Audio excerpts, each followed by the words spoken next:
Hey everyone.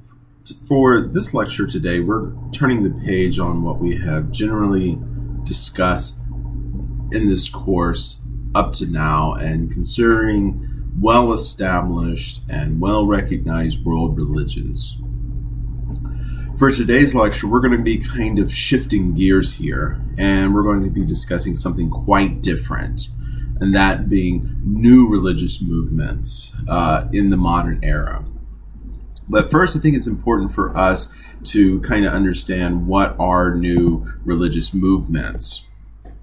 New religious movements, well, let me back up.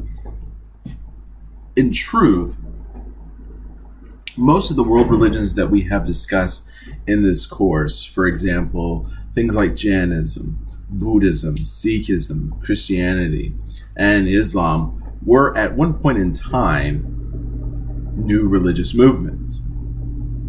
They were new religious movements just because of their history, but also because of their development. They were considered new religious movements to the people of the time before they became mainstream and accepted. And the religion we are discussing today, Scientology, represents one of these new religious traditions that is traversing along a similar projection from a new religious movement into an accepted world religion, or is it? And that's why I chose this topic of Scientology. We could be talking about other new religious movements, the Branch Davidians, Hare Krishna movement, things like that. But I wanted to talk about Scientology because it is on probably the most clearest of these trajectories that is trying to move from a new religious movement into an accepted world religion. And it seems to, over years and years and years, start to be seen as accepted. So now, let's dive into what a new religious movement is.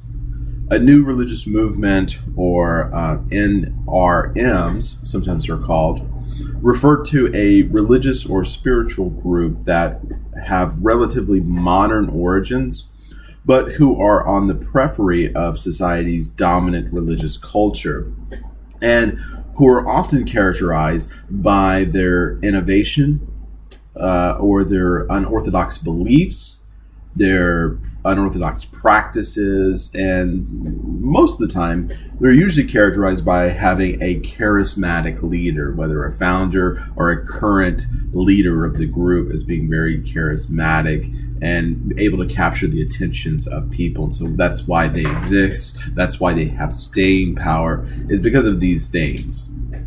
While new religious movements can be novel in their origins and concerning how they emerge, that this is something brand new, original on the scene, or novel in the sense of their teachings, that it seems quite different than anything we've talked about or that we consider a recognized world religion, are novel in their scriptures, novel in their practices.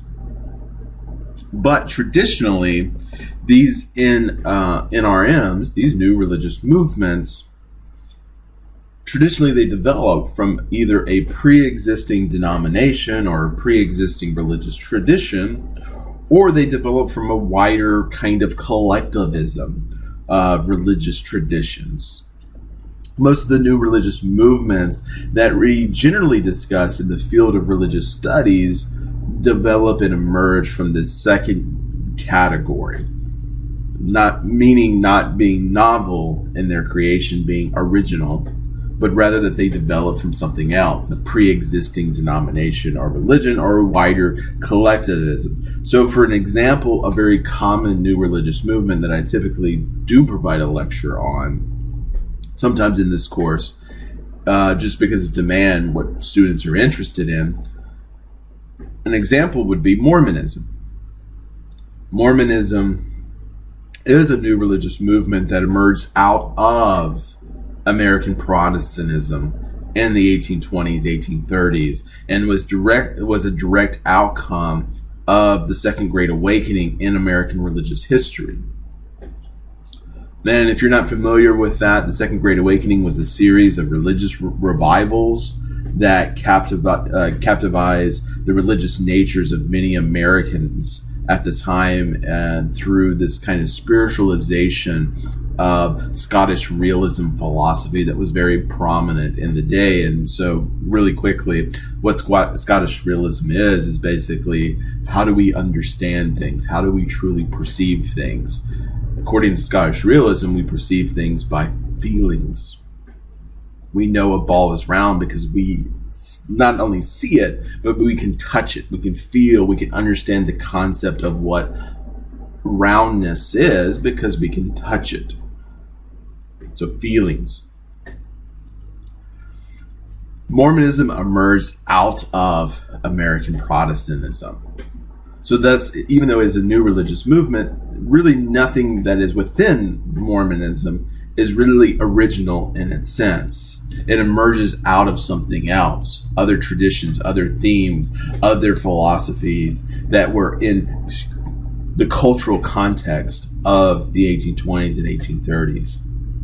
Another example is just something that we've talked about already in this course, a new religious movement that has slowly become an accepted world religion is that of Baha'i faith, that emerged out of growing religious trends within Shia Islam in Iran during the time of the late 18th century, early 19th century. But for our example today, Scientology,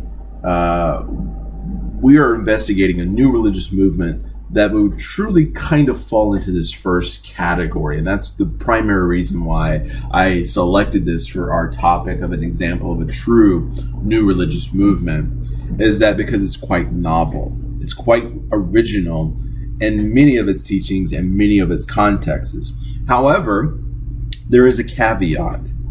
And the caveat being that while much of Scientology blends various religious ideas and elements of Eastern religions and philosophies, especially Hinduism, as well as Buddhism, to a larger extent, the religious philosophies and teachings of Scientology are relatively novel. So you're going to hear some things that sound similar to you. You're going to hear things that sound very similar to Eastern religions, concepts like karma, concepts like Atman, concepts like reincarnation. You're going to hear things that sound quite similar. And that's probably perhaps intentional. It's probably where the influences came from. However, the way it expresses itself, the way that those things work within its cosmology and within its theology are instead quite novel. And so this is why it's seen as something very original, and why I think it's prudent for us to discuss this topic.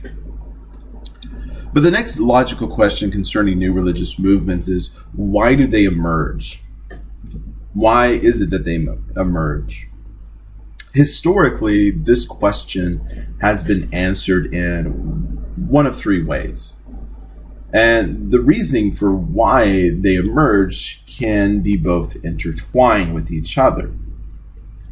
So first is that new religious movements emerge out of a deep dissatisfaction within the denomination and the current religious traditions that hold the majority over a given population or a given culture. This level of dissatisfaction can occur for all sorts of reasons. However, they generally coalesce around certain key themes. One of the first key themes is corruption. Corruption within the religious traditions, within the religious institutions. Think back to our lecture on Christianity, and think back to Protestantism. Protestantism within Christianity is, in its history, relatively a new religious movement, even though it's about 500 years old, 600 years old, sorry. That it emerged as a counter-reactionary movement to the corruptive nature and the abusive powers that was exhibited by the Roman Catholic Church, but more specifically to the papacy. And so it emerged as a new religious movement because of this deep level of dissatisfaction. More specifically, the level of corruption that was going on within the Catholic Church. Bishops in the church was getting extremely rich off the backs of common people that did not understand the Bible, people who were ignorant of the Bible. And thus the Catholic Church at that time took advantage of it. And thus you have the Protestant Reformation that emerged out of it as a counter-reactionary movement. So again, levels of dissatisfaction. There's really three key themes. Two really key themes: corruption, and the second is what is known as disaffection. Now, this is a term that is used primarily in religious studies circles, and it refers to a state or feeling of being dissatisfied with traditional religious institutions, and thus that you no longer support them, supporting them by attending them, donating, providing offerings. The reason for this kind of disaffection can vary from anything from just pure boredom to staleness of the religious traditions to logic disagreements and spiritual disagreements. Think of here in the United States the rise of religiously unaffiliated people among America's demographics or Europe's demographics or Australia's demographic. More and more people self-identify themselves as having no religion at all. And if you start pressing them, majority of them, if you start pressing them for a reason, the majority of them will say it's because of illogical disagreements or logical disagreements between the church, between a particular religion and themselves in science. That's disaffection. So, why do new religions emerge? One of the reasons is dissatisfaction. And dissatisfaction can come from corruption or just simply a disaffection from them. The church no longer means anything to you as a person. Religion has no power, has no influence, has no appeal, has no draw.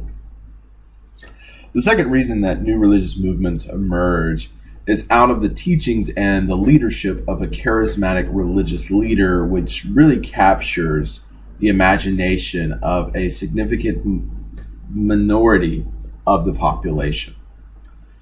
New religious movement leaders often possess very strong charismatic qualities that attract followers as well as inspire them through their personal magnetism, their personal eloquence of their speech and the way they behave or even appear, or primarily a perceived level of spiritual authority that the audience sees upon this individual.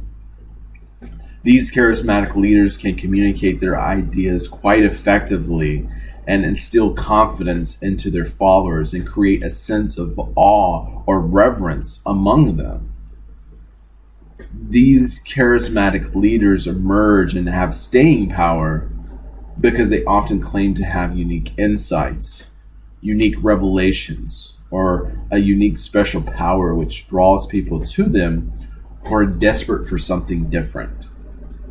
If you think of many of these new religious movements that emerge, they all have this strong characterization. You think of Mormonism, you think of Joseph Smith Jr., a very charismatic leader who is able to capture a whole community and grow a community to several thousands of people, so much so that the United States at one point saw the Mormon community as a military threat and actually went to war with the Mormon Church in the 1850s out in Utah. That doesn't really get talked about much in the United States, but you can look at it, the Utah War. Charismatic leaders, if we had time, we would have talked about the People's Temple movement that emerged in the 1950s all the way up to the 1970s. they had a very charismatic leader named Jim Jones, who was able to draw in both whites and blacks during a time of desegregation, during a time of civil disobedience and struggle for civil rights in the United States. His religious movement was able to gather together whites and blacks to work together, to live together, to go to church together. He was a very charismatic leader, very charismatic speaker, even was invited to the White House under President Jimmy Carter's administration because of his dynamic personality.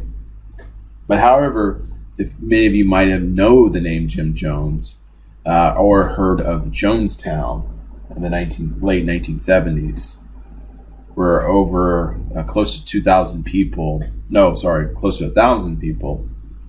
committed mass suicide under the leadership, the guidance, the direction of Jim Jones.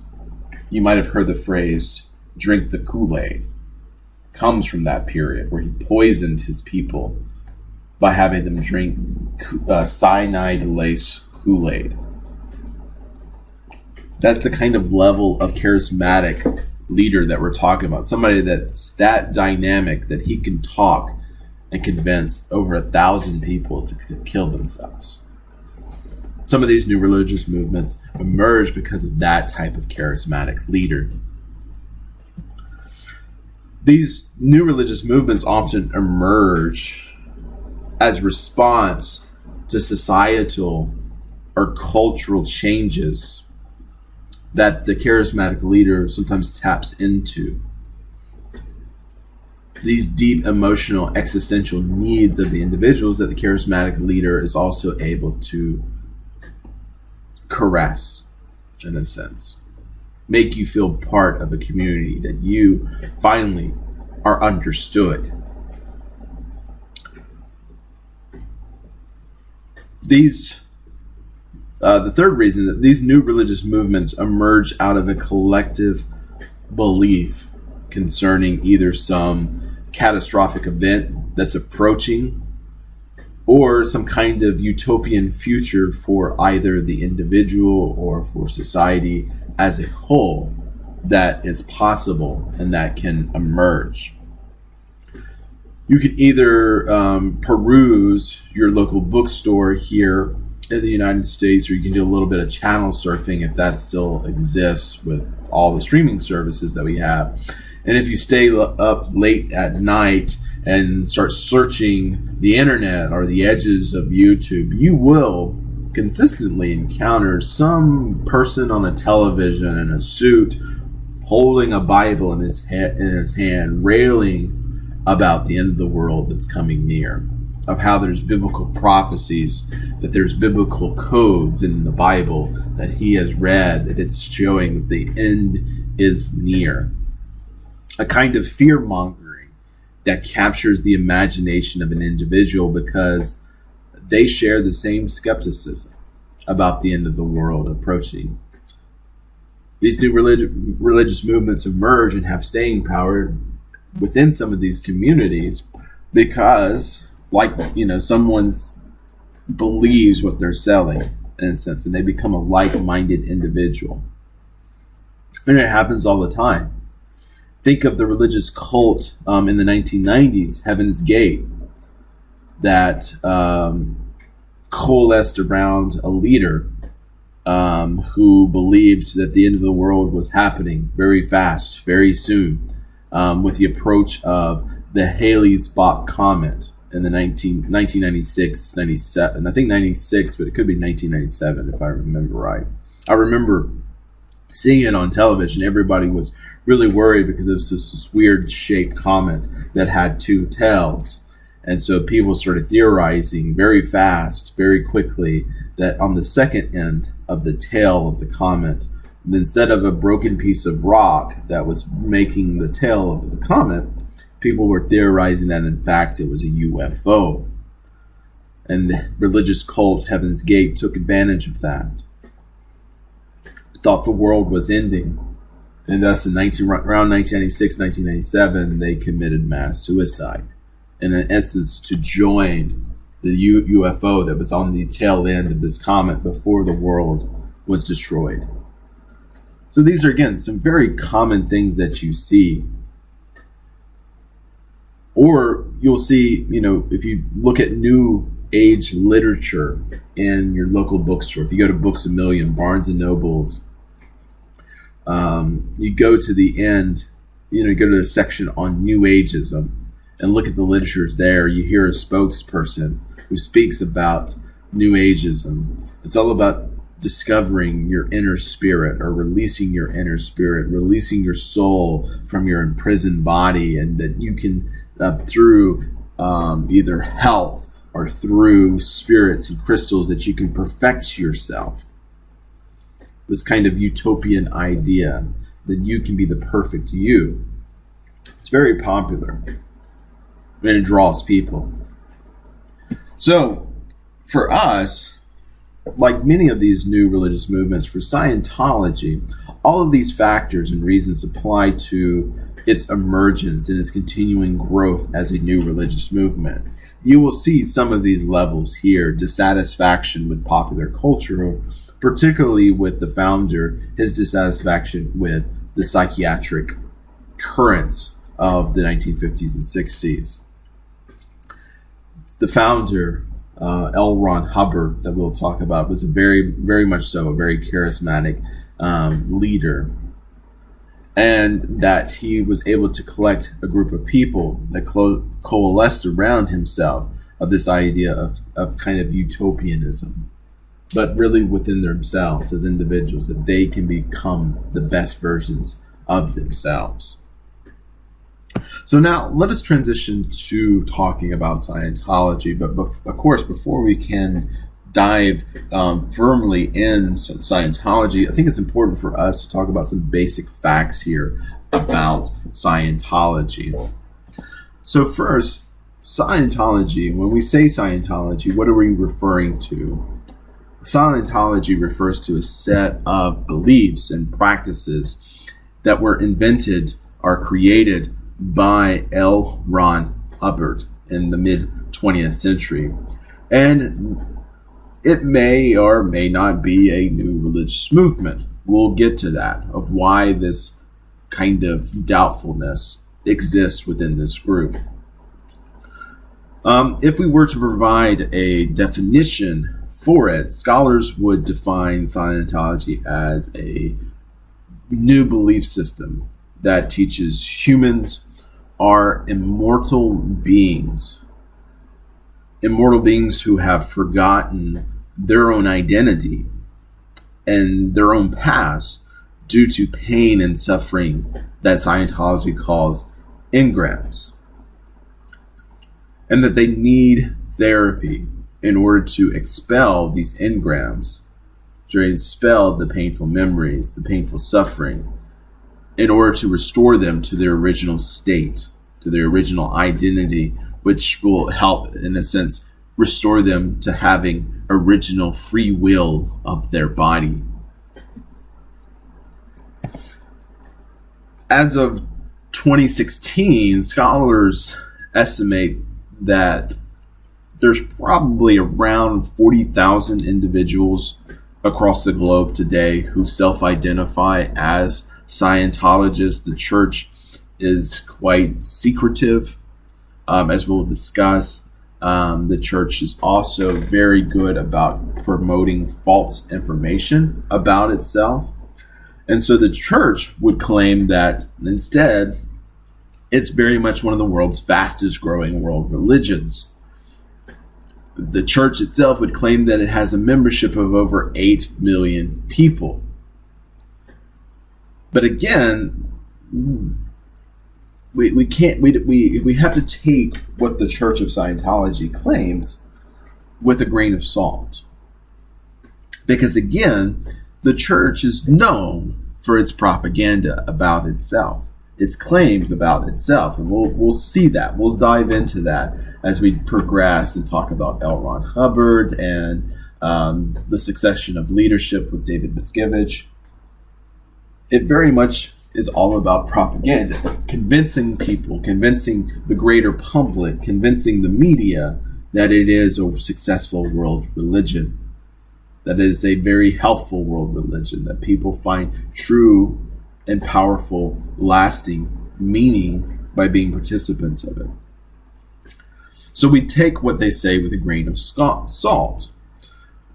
Most scholars believe that 8 million figure that the church put out in 2016 is rather a collective figure of all registered members of the church since its founding, both living and dead and former members who have left. We're not sure. Me personally, I think it's probably half that. Maybe 4 million members, maybe 6 million members around the world. I think the Church of Scientology is much larger than what scholars estimate, only 40,000 people. That seems quite low. But again, we're not sure because of its secretive nature. But however, it is, at one point it was a growing religious movement. It might be stagnant right now because of the bad negative press that's around it. But like I said, we really don't know its true numbers. And this is why I wanted to talk about it here really quickly.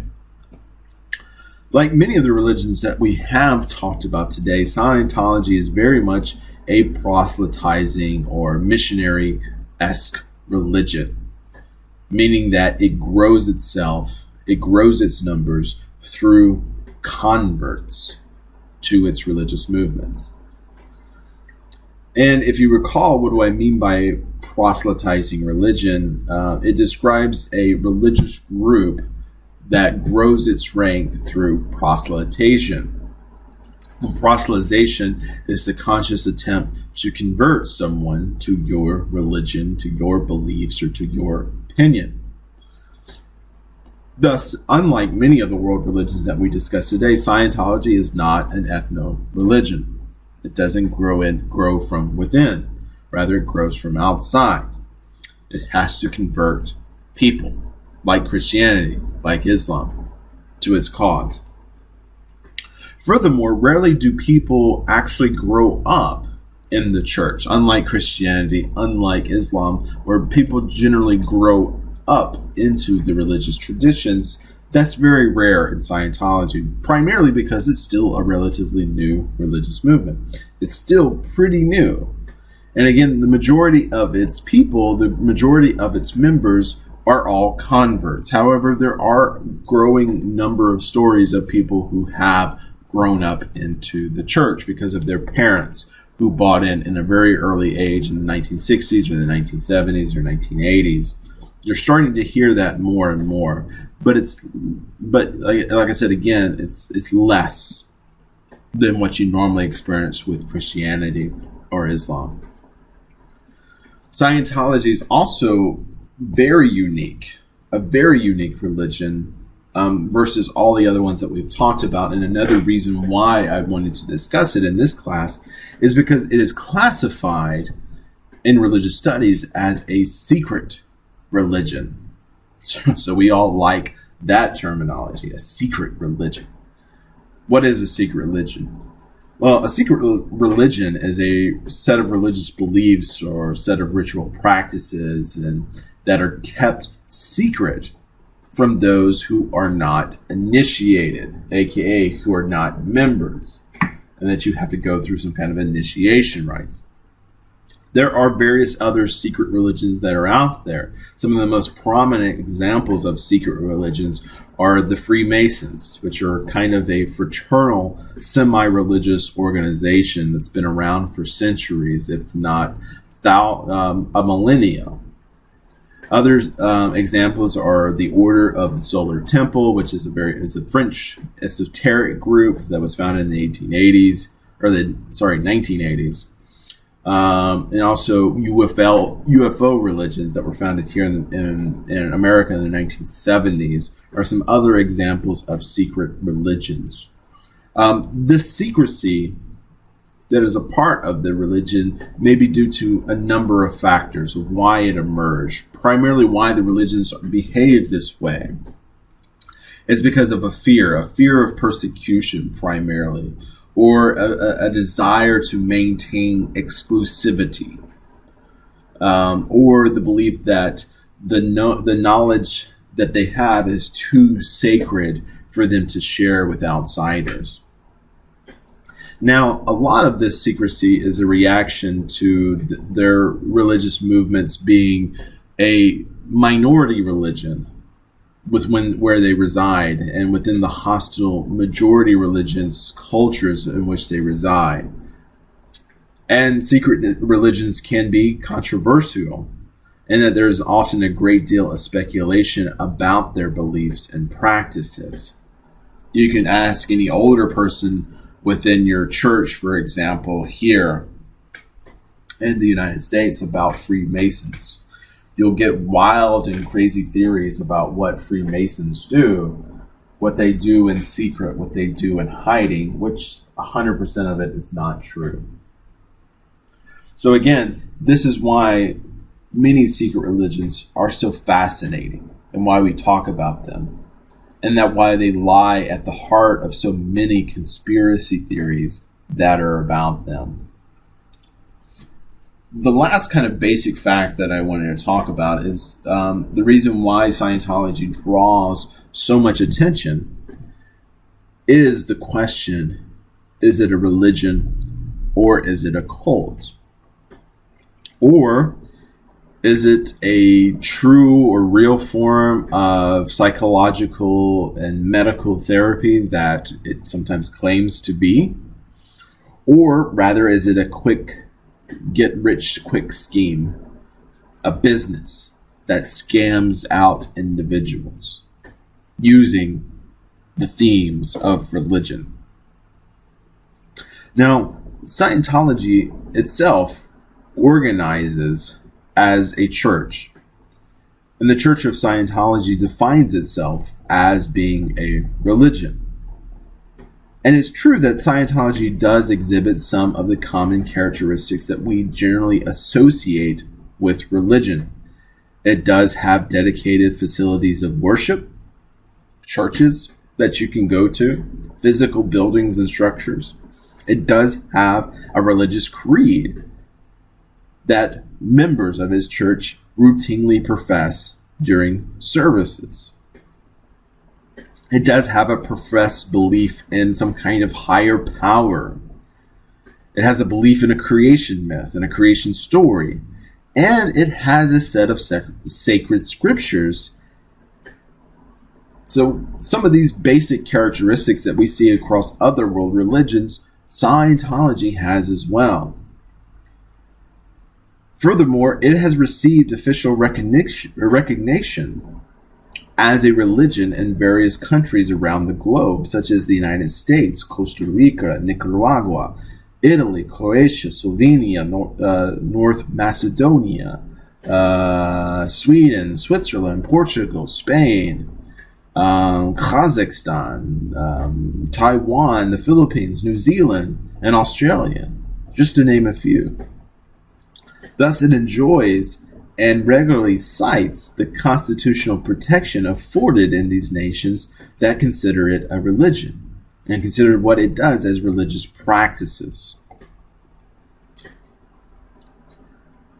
So, is it a religion? Some people think it is. It looks like it. It smells like it, behaves like it. It's recognized as it by others. Or is it a philosophical, kind of psychological, psychiatric movement? The origins of Scientology lie within its founder, L. Ron Hubbard, and his desire to create a new way of conducting psychosomatic therapy and medical therapy that he felt at the time was inadequate. Scientology uses counseling-like techniques that they call auditing, and they use medical devices called e-meters in their sessions with their members, whom many of them report life-changing results and healthier lifestyles after undergoing auditing sessions and being hooked up to e-meters. So, is it a psychiatric movement? But on the flip side of everything, another majority of individuals and cultures do not consider Scientology as a religion. Instead, they consider it as a cult or a business scam.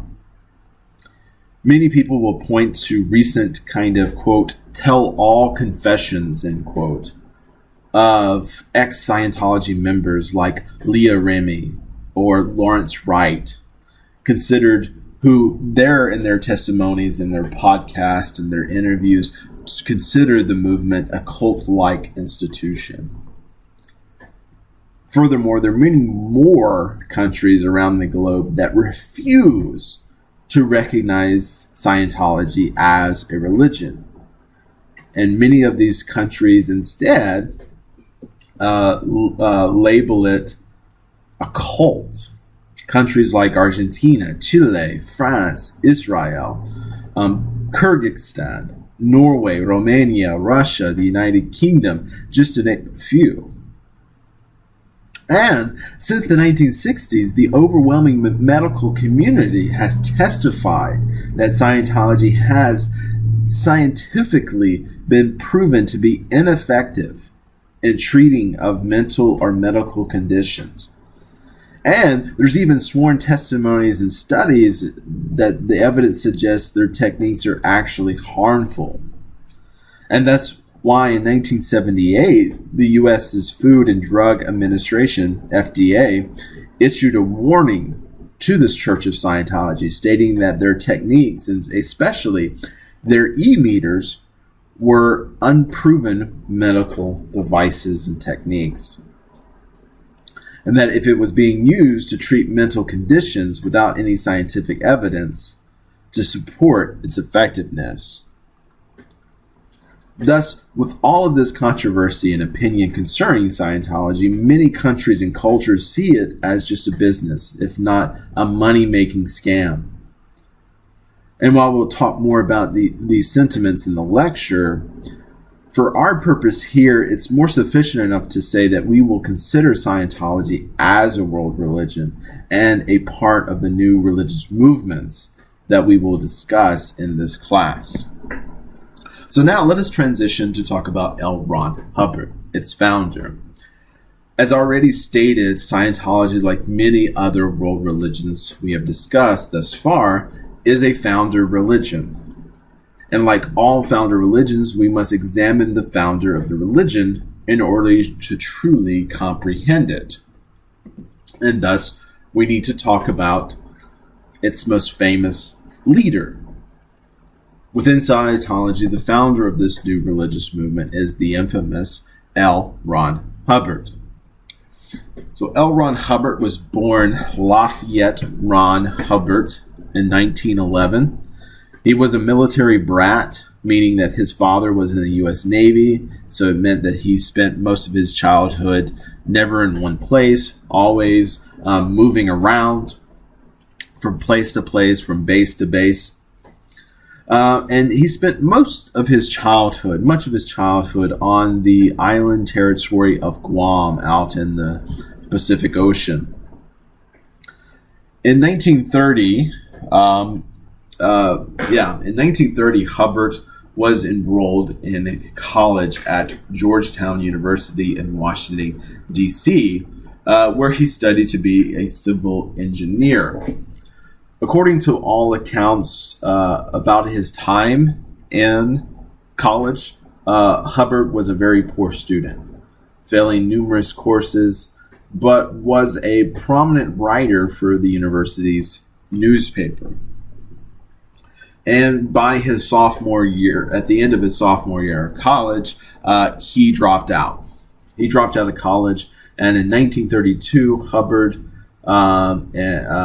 father attempted to have his son volunteer with the Red Cross as a way to get his son re-engaged, reinvigorated, kind of get his son's life together. And his father made plans for Hubbard to travel to Puerto Rico that was recently hit by Hurricane Sabrina. However, according to biographies, Hubbard never made it to Puerto Rico, but instead connected with mineral surveyors in a futile attempt to find gold in the Caribbean. Eventually, Hubbard settled down in 1933. Hubbard married his first wife, Margaret Grubb, and began his career as a pulp fiction author for the Thrilling Adventures Publishing Group. Now, probably many of you know the term pulp fiction, especially from that famous movie in the 1994, Quentin Tarantino's Pulp Fiction. The term pulp fiction refers not to the movie, but rather to cheap paper-like material, pulp paper, that was used for the production of very small and simple storyline fiction books that were quite popular in the 1940s, 1950s, 1960s, and 1970s.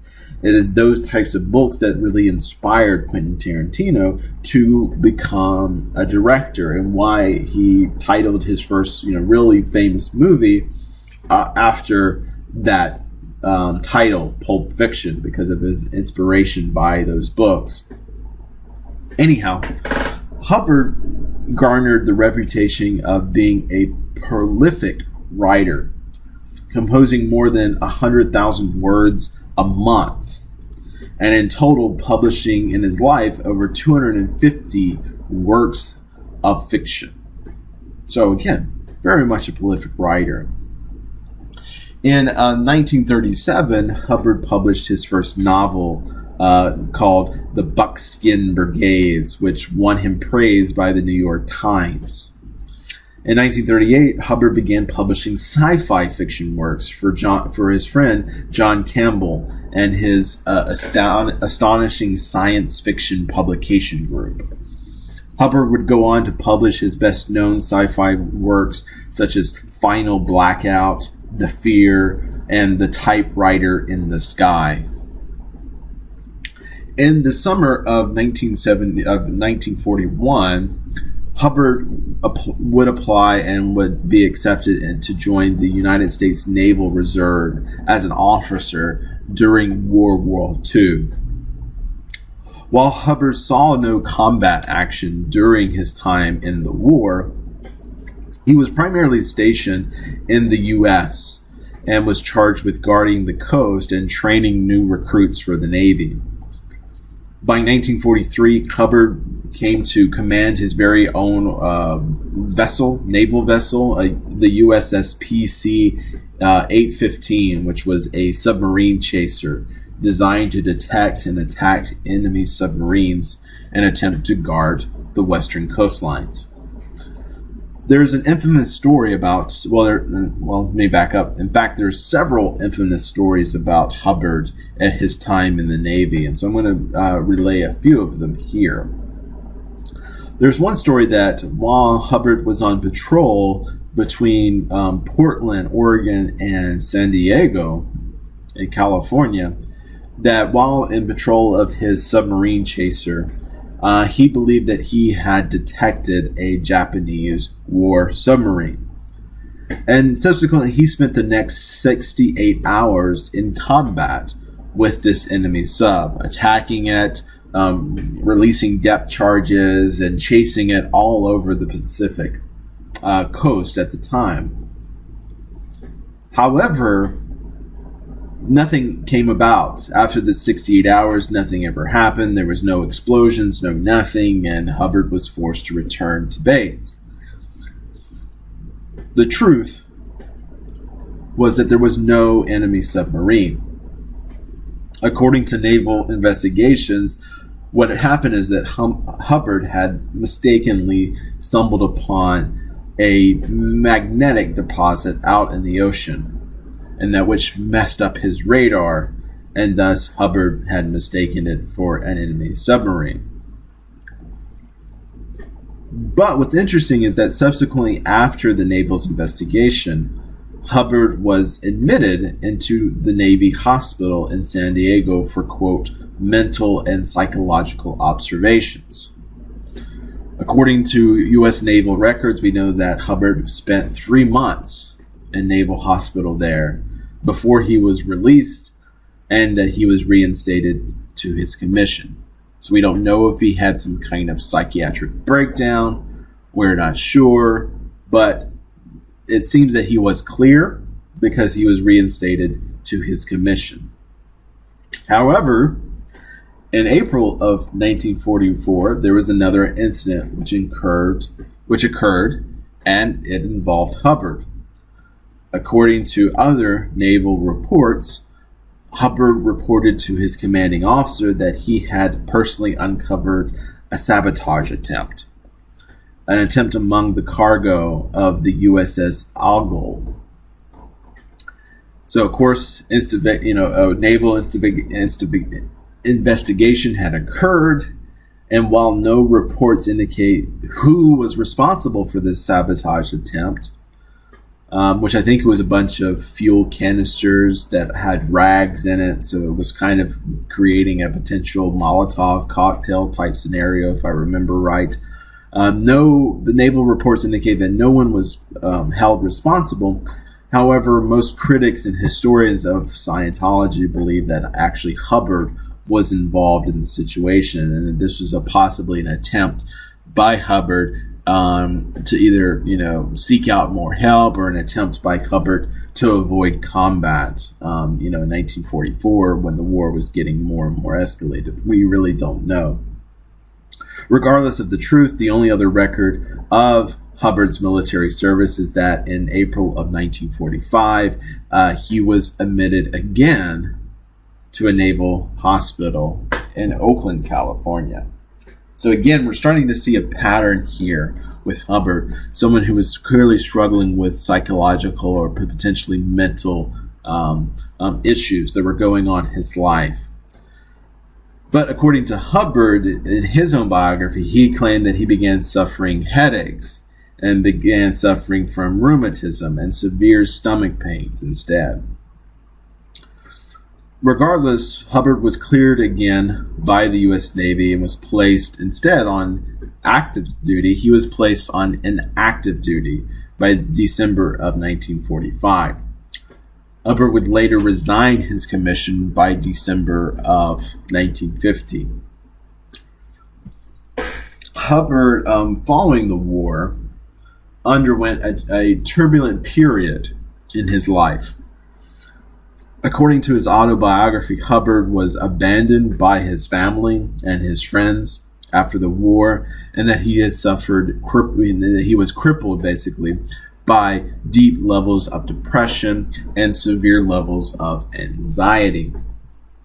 However, according to testimony from Hubbard's family, it was Hubbard who had severed communications and refused to return to his home in Washington State, choosing instead to stay in California, where he would come to marry his second wife shortly after, Sarah Northrup, in 1946. In 1947, Hubbard would divorce his first wife. However, immediately following the war, Hubbard took up residency in Pasadena, California, with the famed Jack Parsons. And so if you're not familiar with that name, Jack Parsons was a very influential leading researcher on rocket propulsion in California and with the U.S. government. He was famous for help starting the California Institute of Technology. He was a member, professor, an adjunct professor at the University of the California Institute of Technology, but he was the founding member of JPL, the Jet Propulsion Laboratory, which today builds rockets and satellites for NASA. So Jack Parsons is a very important figure in United States history. But besides Jack's fame as a scientist and researcher, Jack was also an avid occultist and a follower of the occultic religion group, the Thelema, Thelema, Thelema. Now, we have not really talked much about occultism as a religious movement, but many of you have been maybe asking what is occultism and who are the Thelemites. Well, first, occultism in a broad sense in a broad category, is an esoteric supernatural belief system and practices that fall outside the scope of organized religion and science, yet it encompasses phenomenons. It's associated with phenomena that involve otherworldliness or otherworldly agents such as magic, mysticism, astrology, alchemy, parapsychology, or necromancy, meaning talking to the dead. Occultists often believe in the existence of supernatural forces or beings, and that they may use a variety of techniques to try to communicate with these forces or beings in order to gain access to hidden or forgotten knowledge. And it is that last point which I believe lays at the heart of occultism. Occultism is an attempt to gain access to hidden or forgotten knowledge. That's really the truth of what occultism is. This sentiment can be found among the earliest pages of occultism, the pages of people like Anthony Court de Gabalis, who lived from the 1720s until 1780s, and Elias Eli, who lived from 1810 to about 1870s.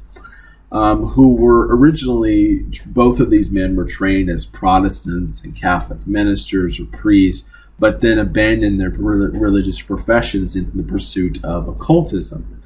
And both of these men believed that there existed a primitive civilization and these primitive civilizations were in fact not ignorant, but had been advanced and enlightened cultures, and their knowledge had unfortunately been lost due to the rise of Christianity and to the prominence of the powers of the church. This rationale seemed to be proven plausible with the rediscovery of classic Greek and Roman scientists and mathematicians and philosophers whose writings would go on to spur the Renaissance, spur the Protestant Reformation, and thus spur the Enlightenment. So occultism was really an attempt to rationalize the differences between the growing science of the day and the religion of yesteryears. Rather than outright accepting the triumph of science, occultists sought to provide an alternative solution to try to integrate scientific progress or integrate modernity with older religious practices and traditions. And so this fact is very important for our discussion with Scientology and Hubbard. Hubbard kind of ends up trying to do the same thing, and so this is why this is very important. Now, for Thelma is an occult, new religious movement founded by the famed Aleister Crowley, and he's a famed occultist in London in the United States. And Thelma is based on the belief that there is a universal law of will, which Crowley called the true will. Crowley taught that each person has the right and responsibility to follow their true will, which, according to Crowley, is the highest pursuit in life, and that the highest kind of will there is that of love. Crowley taught that there are three paths towards enlightenment, that there is the path of pleasure, that pleasure being through the arts, through music, or through sex. The second is the path of pain, through self-discipline, self-sacrifice. And third is the path of knowledge, which is study and research.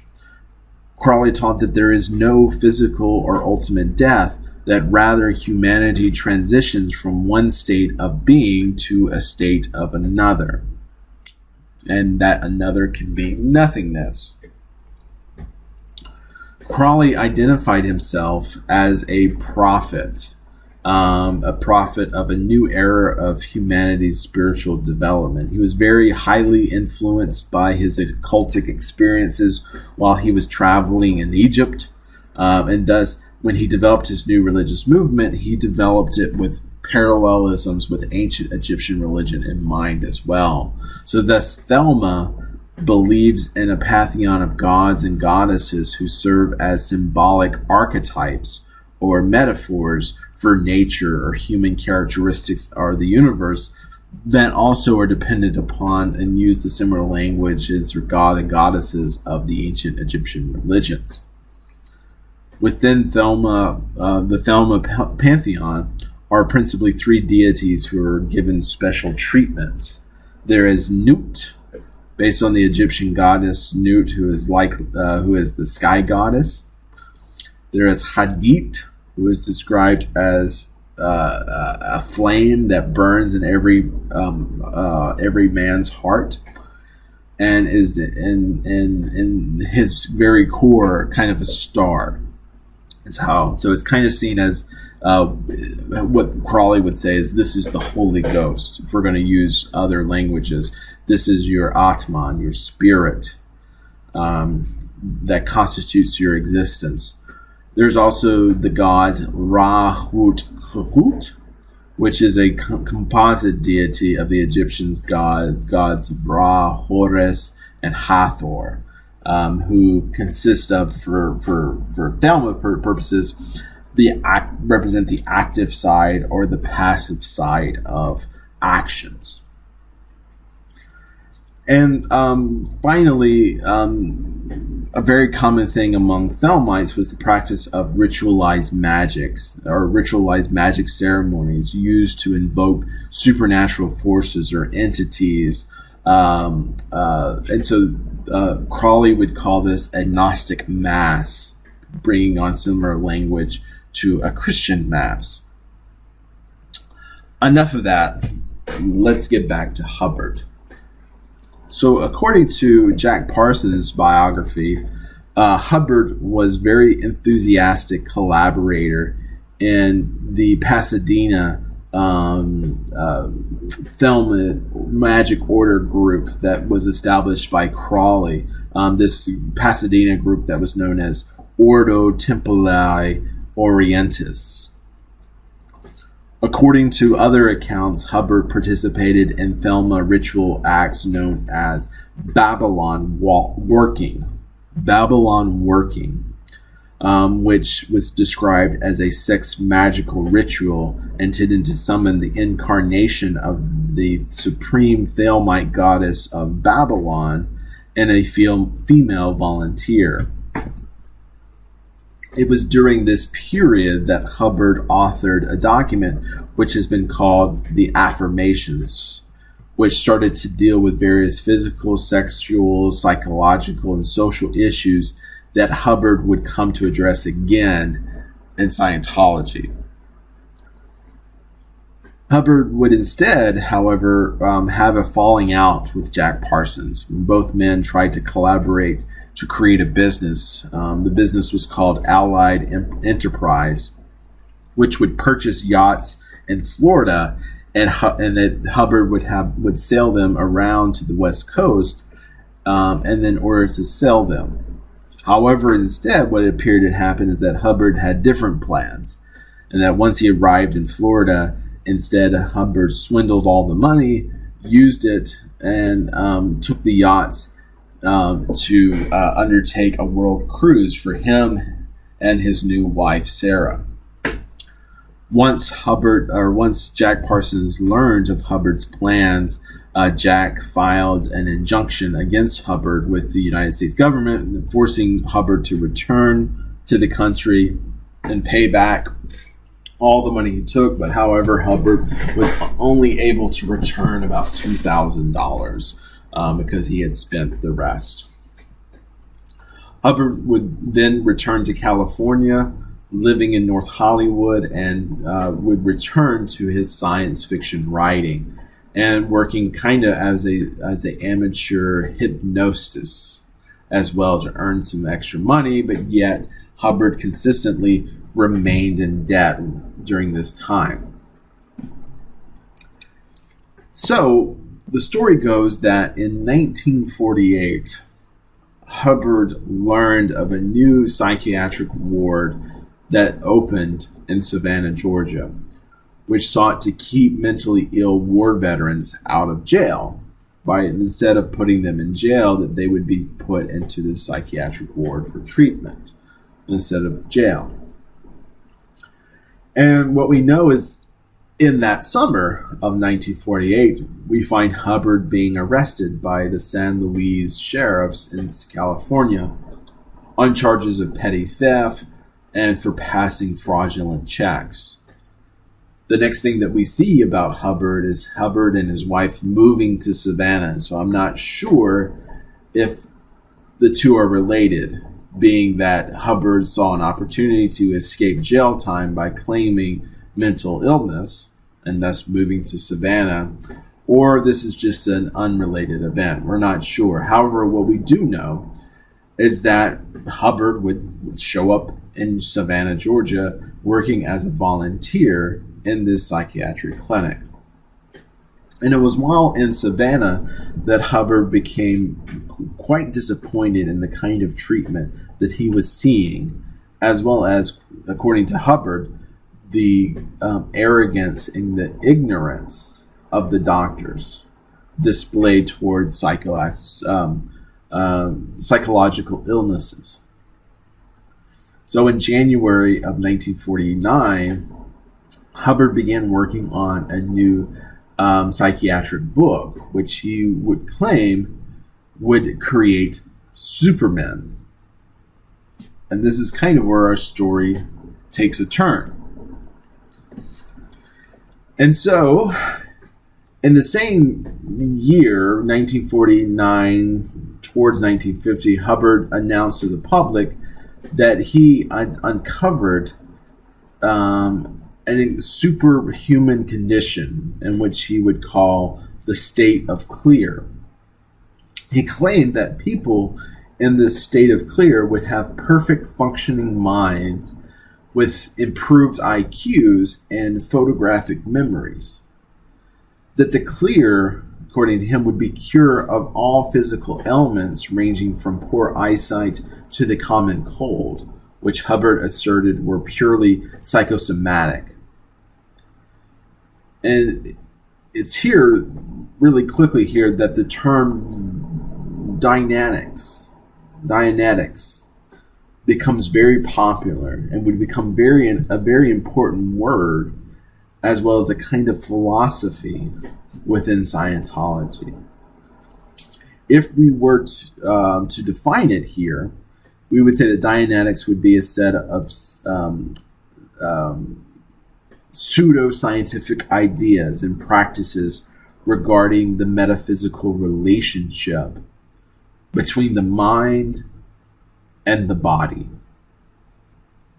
According to Hubbard, the body has two minds.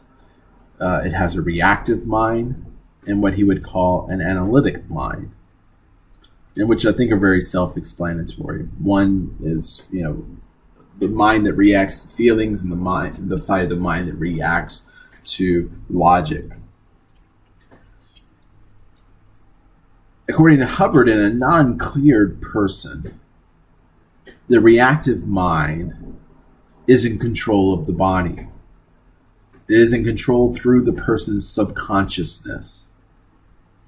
And that the reactive mind is fueled by past traumas, which block the analytic side of the mind from working.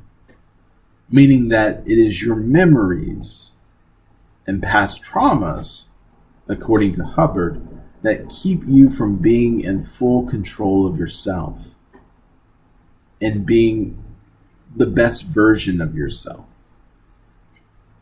Thus, in this sense, Dianetics is a kind of psychiatric therapy or a psychiatric principle or guide to help people deal with emotional trauma and deal with themselves.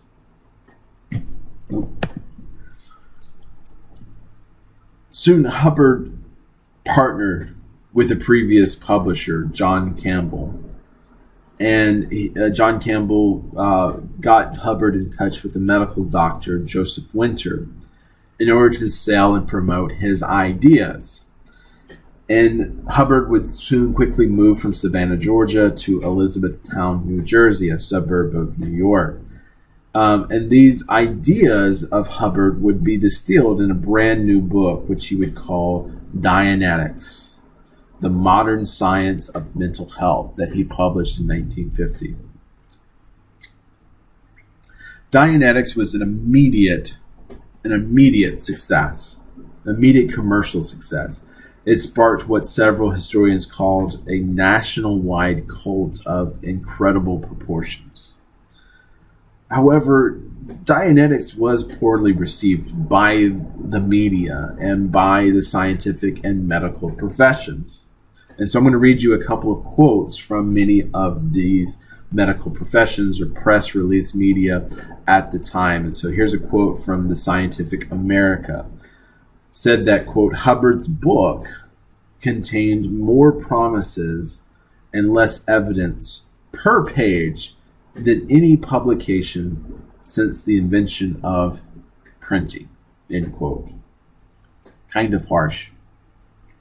Next, from the New Republic, it called Dianetics, quote, a bold and immodest mixture of complete nonsense and perfectly reasonable common sense, taken from long acknowledged findings and disguised it and distorted it by a crazy new invented terminology, end quote. Ouch. It continues. The American Psychological Association publicly criticized Hubbard's claims as, quote, not supported by empirical evidence. Even some of his fellow scientific writers started started criticizing Hubbard in the public. So, quote from an Isaac Asimov, who considered Hubbard's writings, quote, gibberish. Jack Williamson called it, quote, a lunatic version of Freudian psychology, end quote. But despite the scientific press and the scientific establishment and the press, Hubbard and the popularity of Dianetics continued.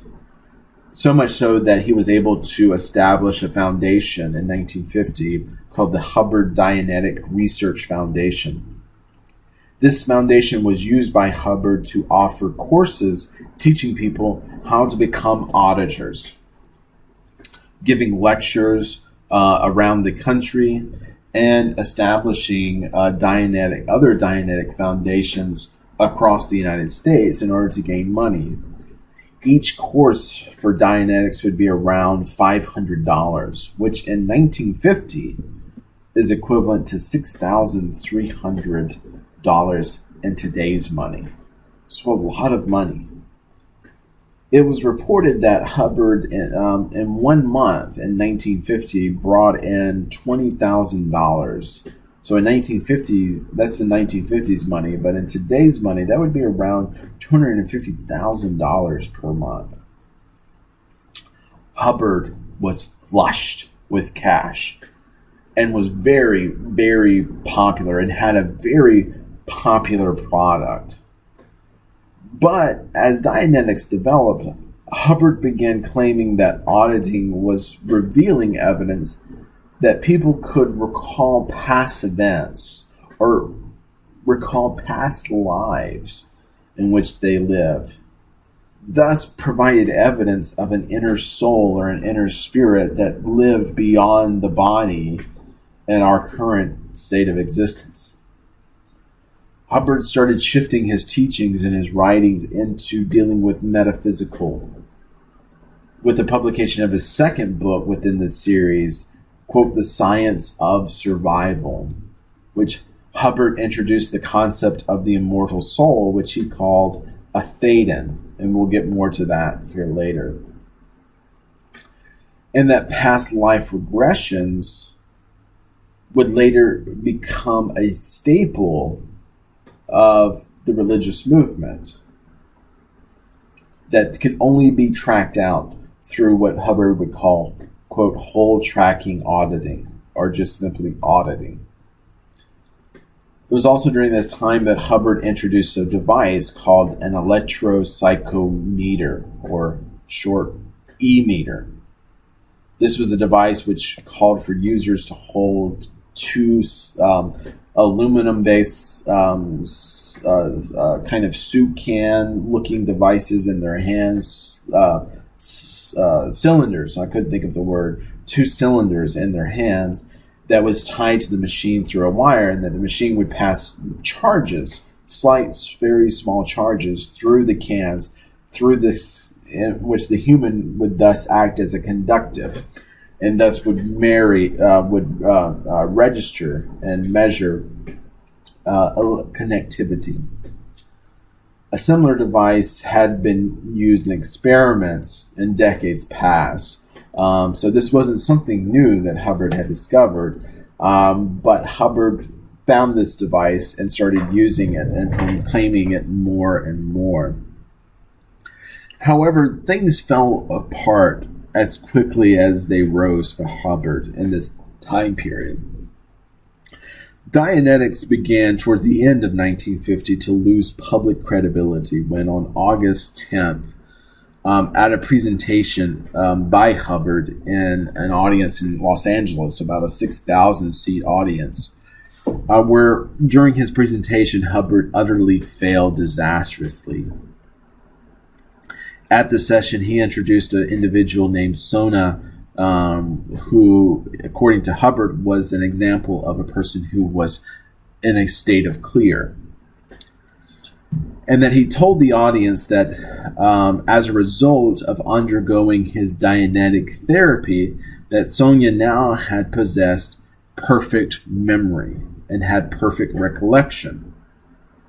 So during the presentation, Hubbard would ask her a series of questions in which would test her perfect recollection. However, during the presentation, Sona failed miserably, failing to remember simple formulas in physics, which was the subject of her major as a college student, failed to remember the color of Hubbard's tie that he was wearing during the interview when he turned his back towards her, and several other examples, and that eventually the audience just left in droves. And that, of course, got publicized heavily, and Hubbard's Dianetics research movement was starting to come to an end. By the end of 1950, Hubbard was significantly in debt, and his publisher, Joseph Campbell, resigned from his position, and his medical doctor, Joseph Winter, or his medical expert, let me rephrase, Joseph Winter, publicly started to retract his support for Hubbard. Also, some bad press that several of his Dianetic practitioners were being arrested and charged for various events and actions. And in February of 1951, 2 of Hubbard's instructors, were found dead, both having committed suicide, which scandalized the Dianetics community and the research in the public eye. So by 1952, Hubbard and his Dianetic Research Foundation had to enter public bankruptcy. There it goes. Had to enter public bankruptcy, which the company was purchased by a friend of his, Don Purcell, who would continue to use Hubbard's Dianetic practice in Wichita, Kansas. But however, that practice would not be later associated with Scientology or L. Ron Hubbard. At the time, Hubbard lost the legal rights to use Dianetics, and his business was utterly destroyed. With all this going on, Hubbard's second marriage to Sarah Northrup was failing as well. In April of 1951, Sarah had contacted several executive officers within Hubbard's Dianetic Research Foundation, informing him that Ron had been diagnosed with paranoid schizophrenia and that he should be committed for psychiatric evaluations and treatments. Hubbard learned of his wife's letter to the executive officers and thus had it arranged that his wife and child would be kidnapped by some of his staffers in a stage event in which they would convince Hubbard's wife that the stage kidnapping really didn't happen, in order to prove that his wife was insane and to declare her insane.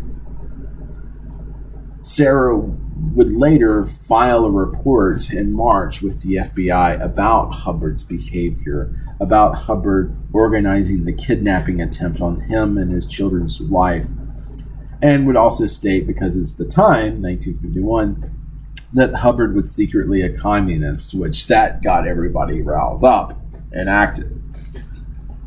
But and in April of 1941 or 51, Sarah went public with the stories about Hubbard, what he did, and was followed by Hubbard's first wife in May, who published her own stories that were very similar of Hubbard's paranoid and schizophrenia type behaviors. So again, everything is just going to hell, going to the toilet very fast for Hubbard. By June of 1951, everything had ended. Hubbard ended his relationship with Sarah and his children, but in March of 1952, he remarried his third wife, Mary Sue Whipp, who would become a very important part of his life, who became a fully committed believer in the Scientology movement. And so after losing rights to Dianetics to Don Purcell, Hubbard rebranded his psychiatric movement into something more. At a convention in Wichita, Kansas, Hubbard announced that he had discovered a new science beyond Dianetics, which he would call Scientology. Whereas the goal of Dianetics had been to reach a superhuman state known as clear, according to Hubbard, Scientology promised the chance for humans to achieve a, quote, godlike powers in a state that he would call an operating thetan. And we'll talk more about that later. In April of 1952, Hubbard arrived in Phoenix, Arizona, and began operating a small business which he dubbed the headquarters of the Hubbard Association of Scientology. In July of that same year, Hubbard published a famous book known as What to Audit, that later he would retitle Scientology, A History of Man, which teaches that individuals have subconscious memories of past lives, as clams, as sloths, as cavemen, and that those memories resulted in neuroses in humans that needed to be cured and purged. Later in that same year of November, Hubbard would publish a second book known as Scientology 880, followed by Scientology 880-08 in December, which he argued that the physical universe was the creation of the mind only. Also in December of that same year, he began conducting a series of lectures in Philadelphia on Scientology and Dianetics, while combining it with occult-like practices that he had already previously observed. By April of 1953, Hubbard began setting up chains of spiritual guidance centers that as part of what he would call the religious angle of Scientology. And so by then he had a movement, and by December 18, 1953, Hubbard had formally incorporated the Church of Scientology in Camden, New Jersey, and in 1955 establishing the founding Church of Scientology in Washington, D.C., which would serve as the mother church for all missionary Scientology churches and church plants being organized. And thus, a new religious movement was born, and would be later recognized by the IRS for a time as a religion in 1954. And so we have a new era emerging of Scientology. After establishing this religious movement, Hubbard sought to expand Scientology's dogma.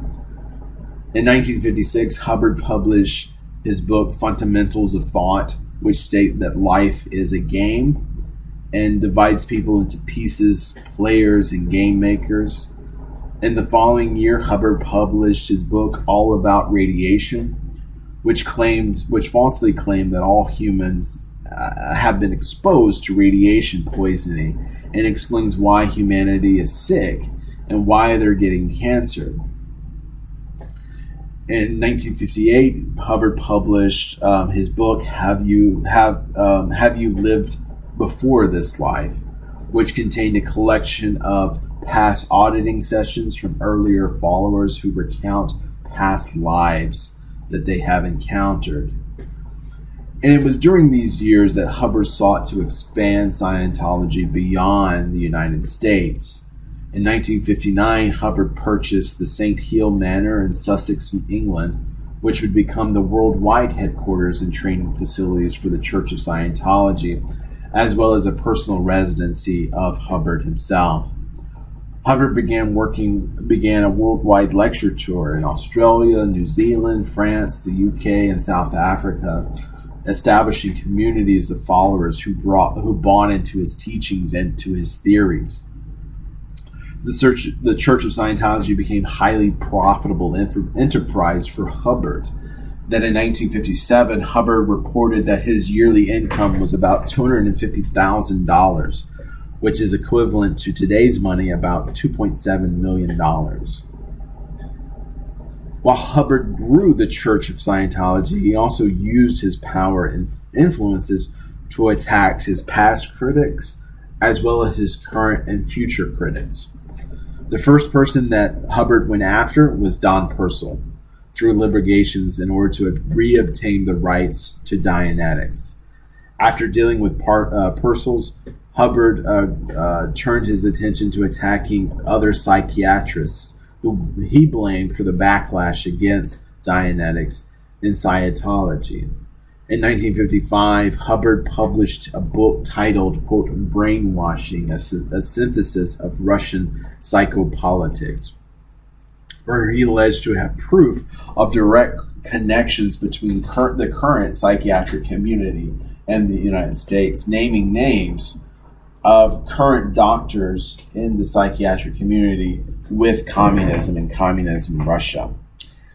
He also used his power and influence to lobby various congressmen in D.C. and the government to have certain psychiatrists be required to sign loyalty oaths to the United States.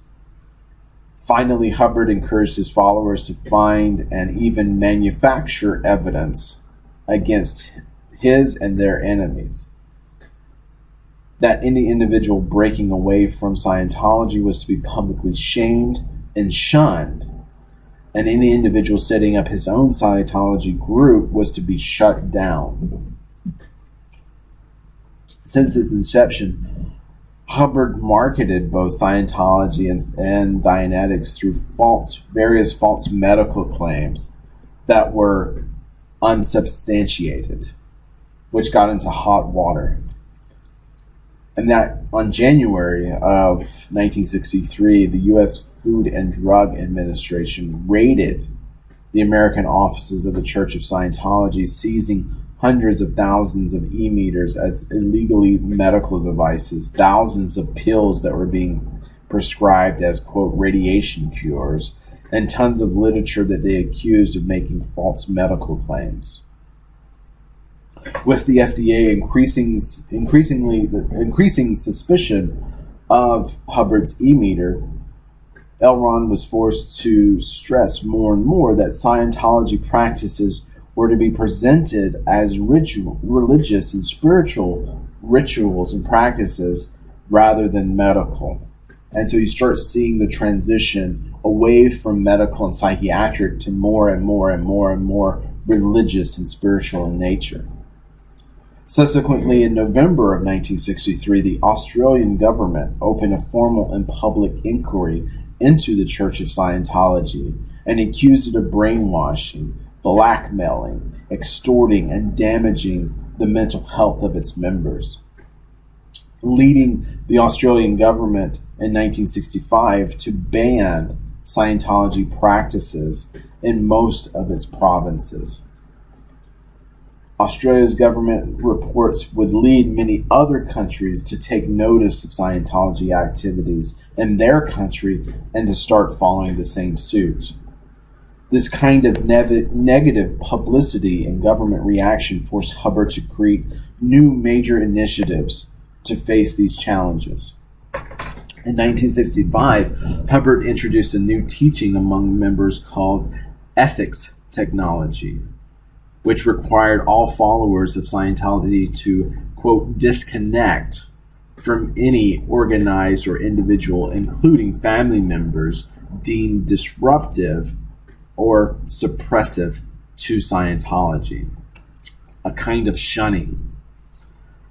Also, Scientologists were required to write what is known as knowledge reports on each member, reporting transgression or misapplication of scientific methods, teachings, and ethics. Hubbard also promulgated a long list of punishable misdemeanors, crimes, and high crimes that church members can commit and thus be subjected to punishment by other church members. In 1966, Hubbard created the Guardian's Office, this kind of new agency within the church that dealt with Scientology's external affairs, including legal actions, public relations, as well as gathering intelligence on perceived threats and illegally spying on individuals. The fair game policy was also codified in 1967, which was applicable to anyone that was deemed as an enemy to the Church of Scientology, and encouraged followers to use any means necessary to take out their critics of Scientology, including murder, if need be. So this produced a change. For Hubbard, the handwriting was on the wall, and that no country was going to operate as a safe haven for Scientology and for himself. The final straw came in July of 1968 when the UK Minister of Health announced that foreign Scientologists would no longer be permitted to enter the UK, and that Hubbard himself was excluded from the country as an undesirable alien. So, in turn, Hubbard returned to his naval background. Sometime between the year 1966 and 1977, Hubbard resigned from his position as the executive officer of the Church of Scientology and purchased a decommissioned World War II era troop carrier that was the HMS Royal Scotsman from the UK government, which he would later rename the Apollo. Hubbard would use this ship and would go on to purchase 2 more ships as their organization influence grew. He then set about establishing what became known as the Sea Organization, or better known as Sea Org. Sea Org was to become the core group of the Church of Scientology, and was to be made up of core Church of Scientology staff members. They first organized in the Canary Islands off the coast of Spain. The Sea Org was designed to serve kind of 3 purposes for Hubbard and the church as well. Number 1, the Sea Org was to provide a permanent safe haven for Hubbard and key leadership of the Church of Scientology, who both of them became increasingly more and more paranoid of their critics and many foreign governments. The top leadership of Scientology would permanently be safe on the high seas, and have the ability to traverse the globe, going from port to port in search of both a refuge as well as a place to build their following. So even though Hubbard publicly resigned from his position in the Church of Scientology, it was merely a cover story, as Hubbard continued to call the shots from the Sea Org, and later on throughout his life until his death, when he would eventually leave the Sea Org. Number two, the Sea Org provided a clear avenue in which Hubbard would control all aspects of the church, as well as mold and shape its leaders and future leaders of the church to always be loyal to him and his wishes. All members of the Sea Org had to sign a billion-year-long pledge of service to Scientology and to Hubbard. All new recruits were required to complete compulsory novital training, which is what novitate is a kind of religious vocabulary used to refer to a period of training or preparation for any individual towards a life of either religious orders like monks, nuns, monasticism, or ascetic lifestyles. So all recruits were required to complete this compulsory novitate period before they were allowed to join the Sea Org. And they also had to sign over their money as well to Hubbard too.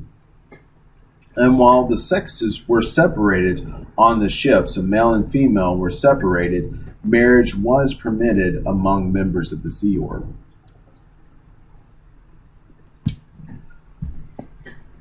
Let me take a sip of water. However, if a married couple became pregnant, they were immediately forced to leave the Sea Org and would be placed in a lower level of leadership within the church. However, a married couple could return once their child was 6 years of age or older, and the child was automatically enrolled into what was known as the cadet organization, or the cadet org, which trained children to become future members of the Sea Org once they became of age. It is also reported, or important to note here, that various ex-female members of the Sea Org reported that they were forced into abortions by Hubbard and the leadership in order to stay within the Sea Org. It's also important to mention here that in 1974, Hubbard created what is known as the Rehabilitation Force, which was overseen by the Sea Org and operated as a secret work camp intended to isolate and rehabilitate members who have not lived up to the church's expectations, or who had failed security checks, or who had violated certain church policies. Many of the ex-Sea Org members described these rehabilitation project force as work camps and as gruesome and inhumane and psychologically harmful to individuals. They also reported that some members were confined into these camps for several years. So, in reality, the Sea Org operated as a kind of paramilitary organization, or operated as Hubbard's own private naval force. Members of the Sea Org were organized in a military-style hierarchy, required to perform military duties, typically associated to the U.S. Navy. They were even required to read various books on the art of war as part of their studies in the Sea Org. Even Hubbard referred to himself as the captain of the Sea Org and rewarded various ranks to his top staffers that were typically found in the U.S. Navy. Example, a lieutenant, a petty officer, a midshipman, a warrant officer. And there was also an established promotion system and a process for his staff to follow in order to get promoted that's very similar to the U.S. Navy. So again, it really became a type of military organization for Hubbard and the Church of Scientology. Finally, number 3, the Sea Org provided Hubbard the room and space that he needed for him to create much of the theology and the cosmology of the religious side of the Church of Scientology that we will discuss later in this lecture. I will not say much more about this, except I think it's prudent for me here to mention that in order to assist him in his research, Hubbard, in his own biographies, reported that he drank alcohol heavily during this time, and that he would take a combination of various stimulants and depressants in order to inspire him and to help him in his writings. Thus, this has led many of the critics of the Church of Scientology to ridicule its religious beliefs and teachings and theologies as being nothing more than drug-induced fantasies. Throughout this period of the Sea Org, Hubbard was heavily involved in directing the activities of the Guardian's office. Hubbard believed that the Scientology was being attacked by an international, quote, Nazi conspiracy through a network of drug companies, banks, psychiatrics, in a bid to take over the world.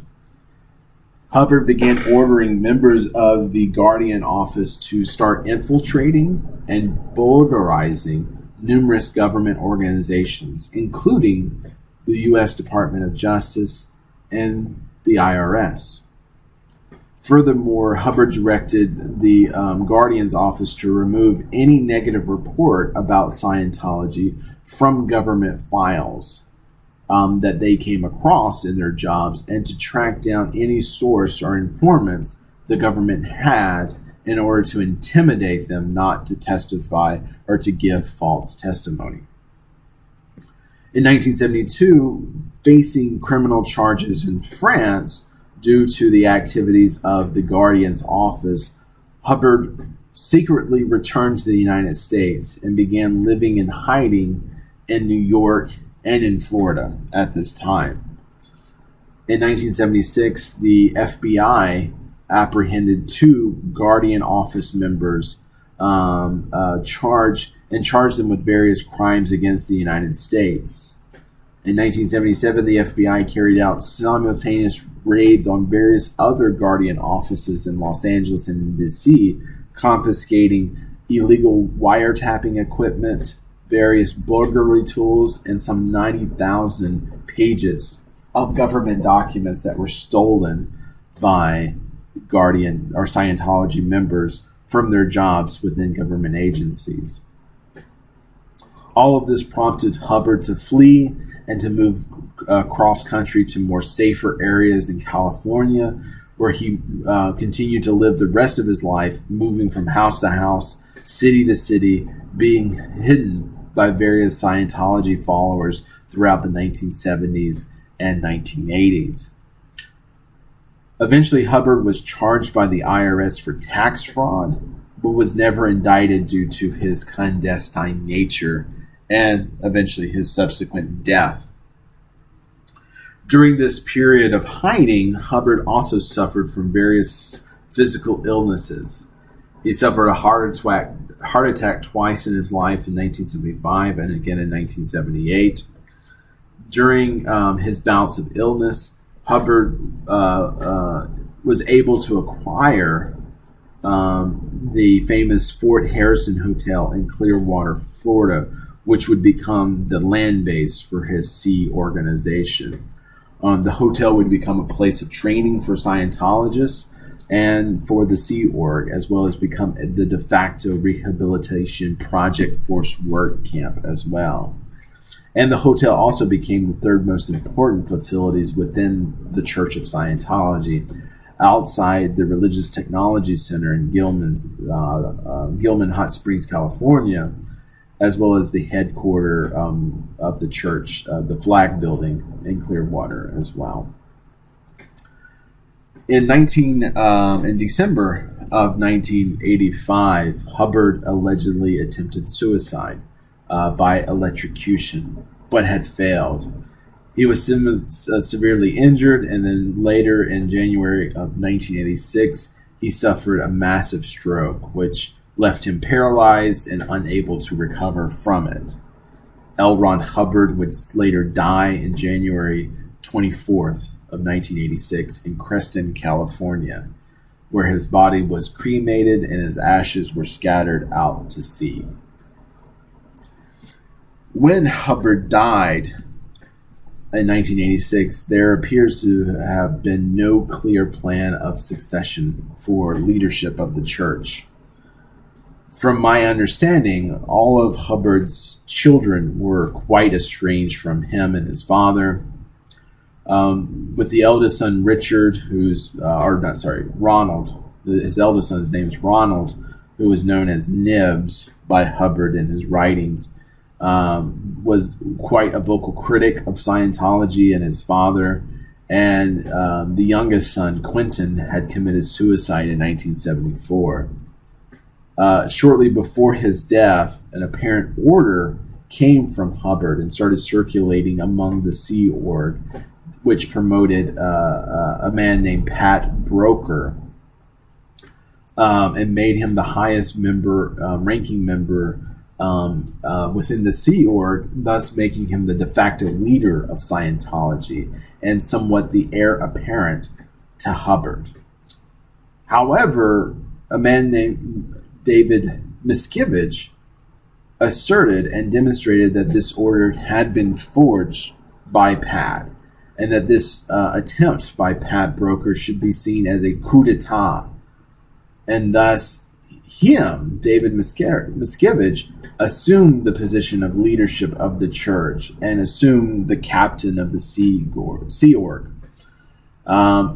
There appears to be no one who ever questioned David Miscavige's claims as the successor of the Sea Org, so I don't know if he just put down a small revolution or that everybody was in agreement of what David had done. And so David now became the new leader of the Church of Scientology in 1986.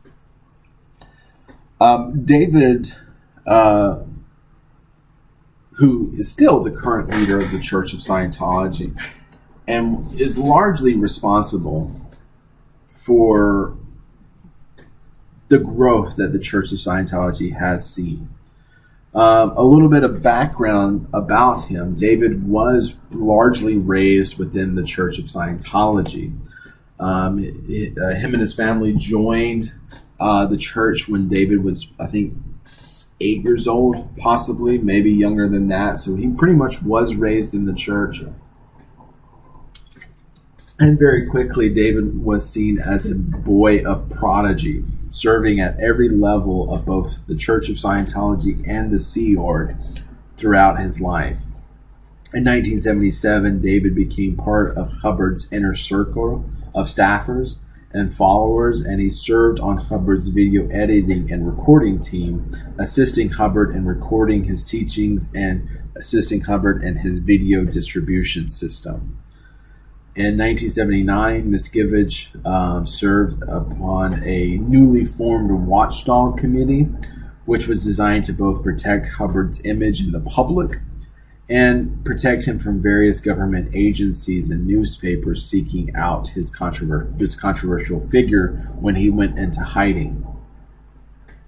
In 1981, Miscavige became an executive officer of the, quote, All Clear Unit, which was designed as a way to bring Hubbard back into the public eye safely and to serve as an executive. And he also would later serve as an executive officer for the author services, which oversaw both Hubbard's fortune as well as Hubbard's literary rights for all of his books and publications.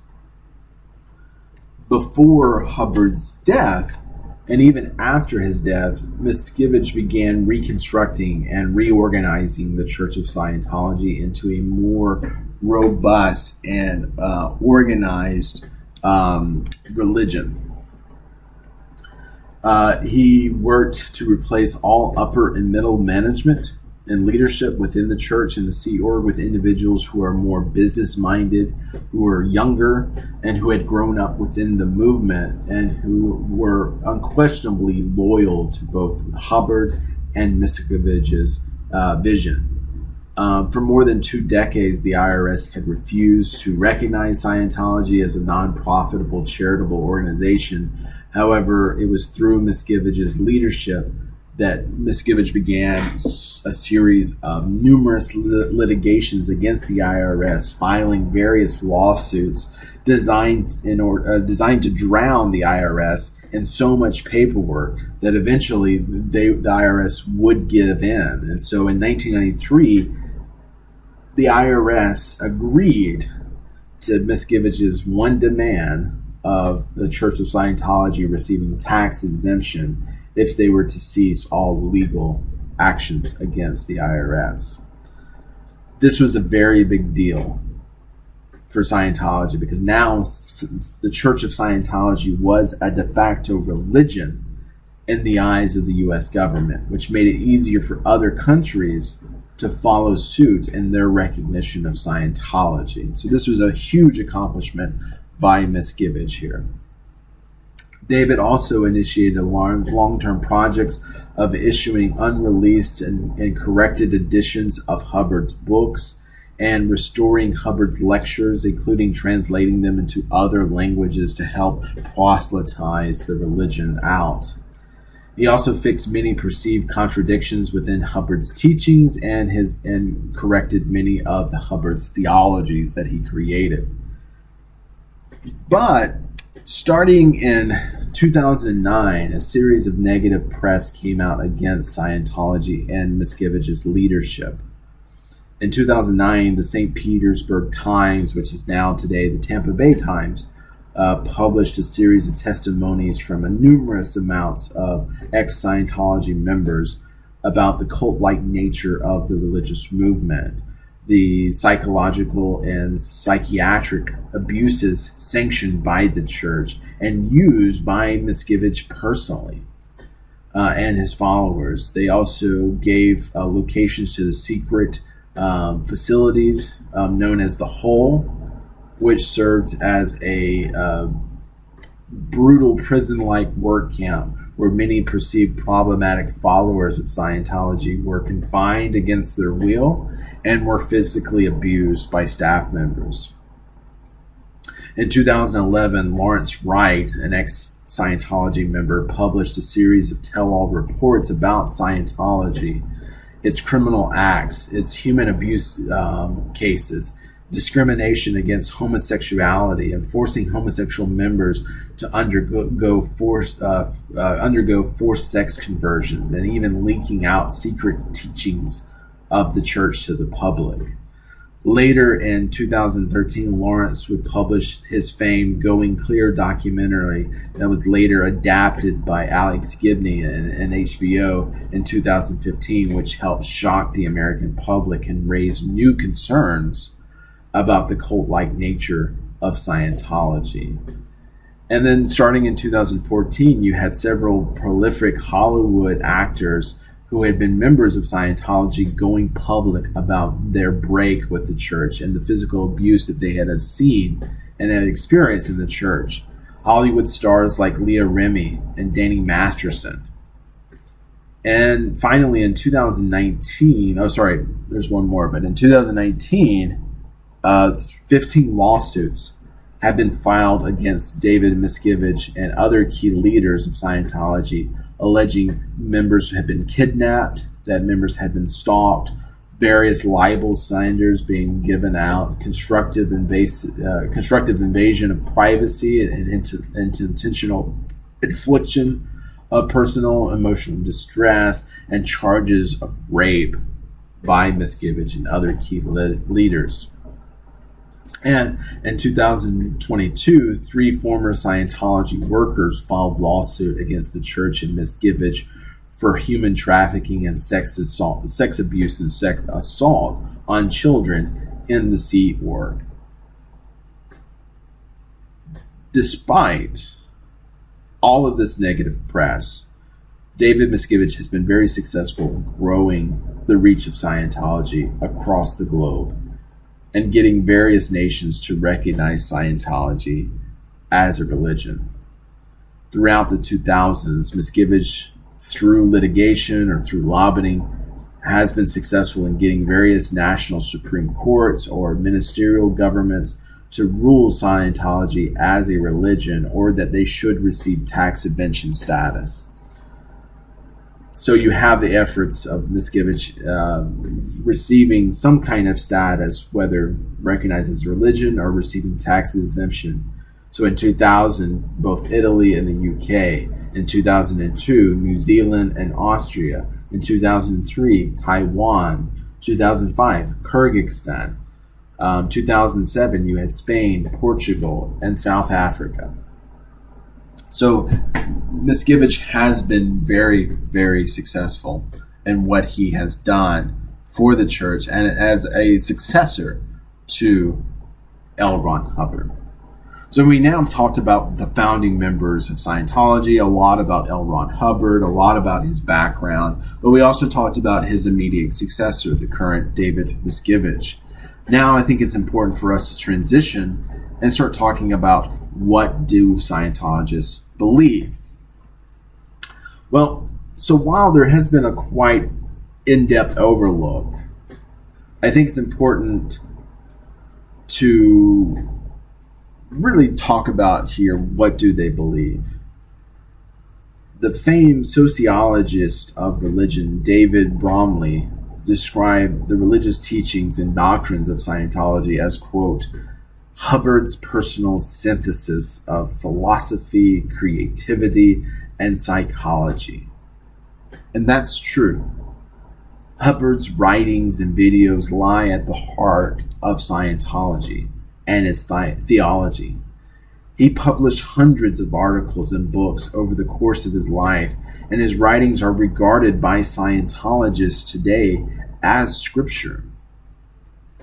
Hubbard claimed that he had developed his ideas through research and experimentation rather than revelation from a supernatural source, which has led many to reject Scientology's claim of it being a religion.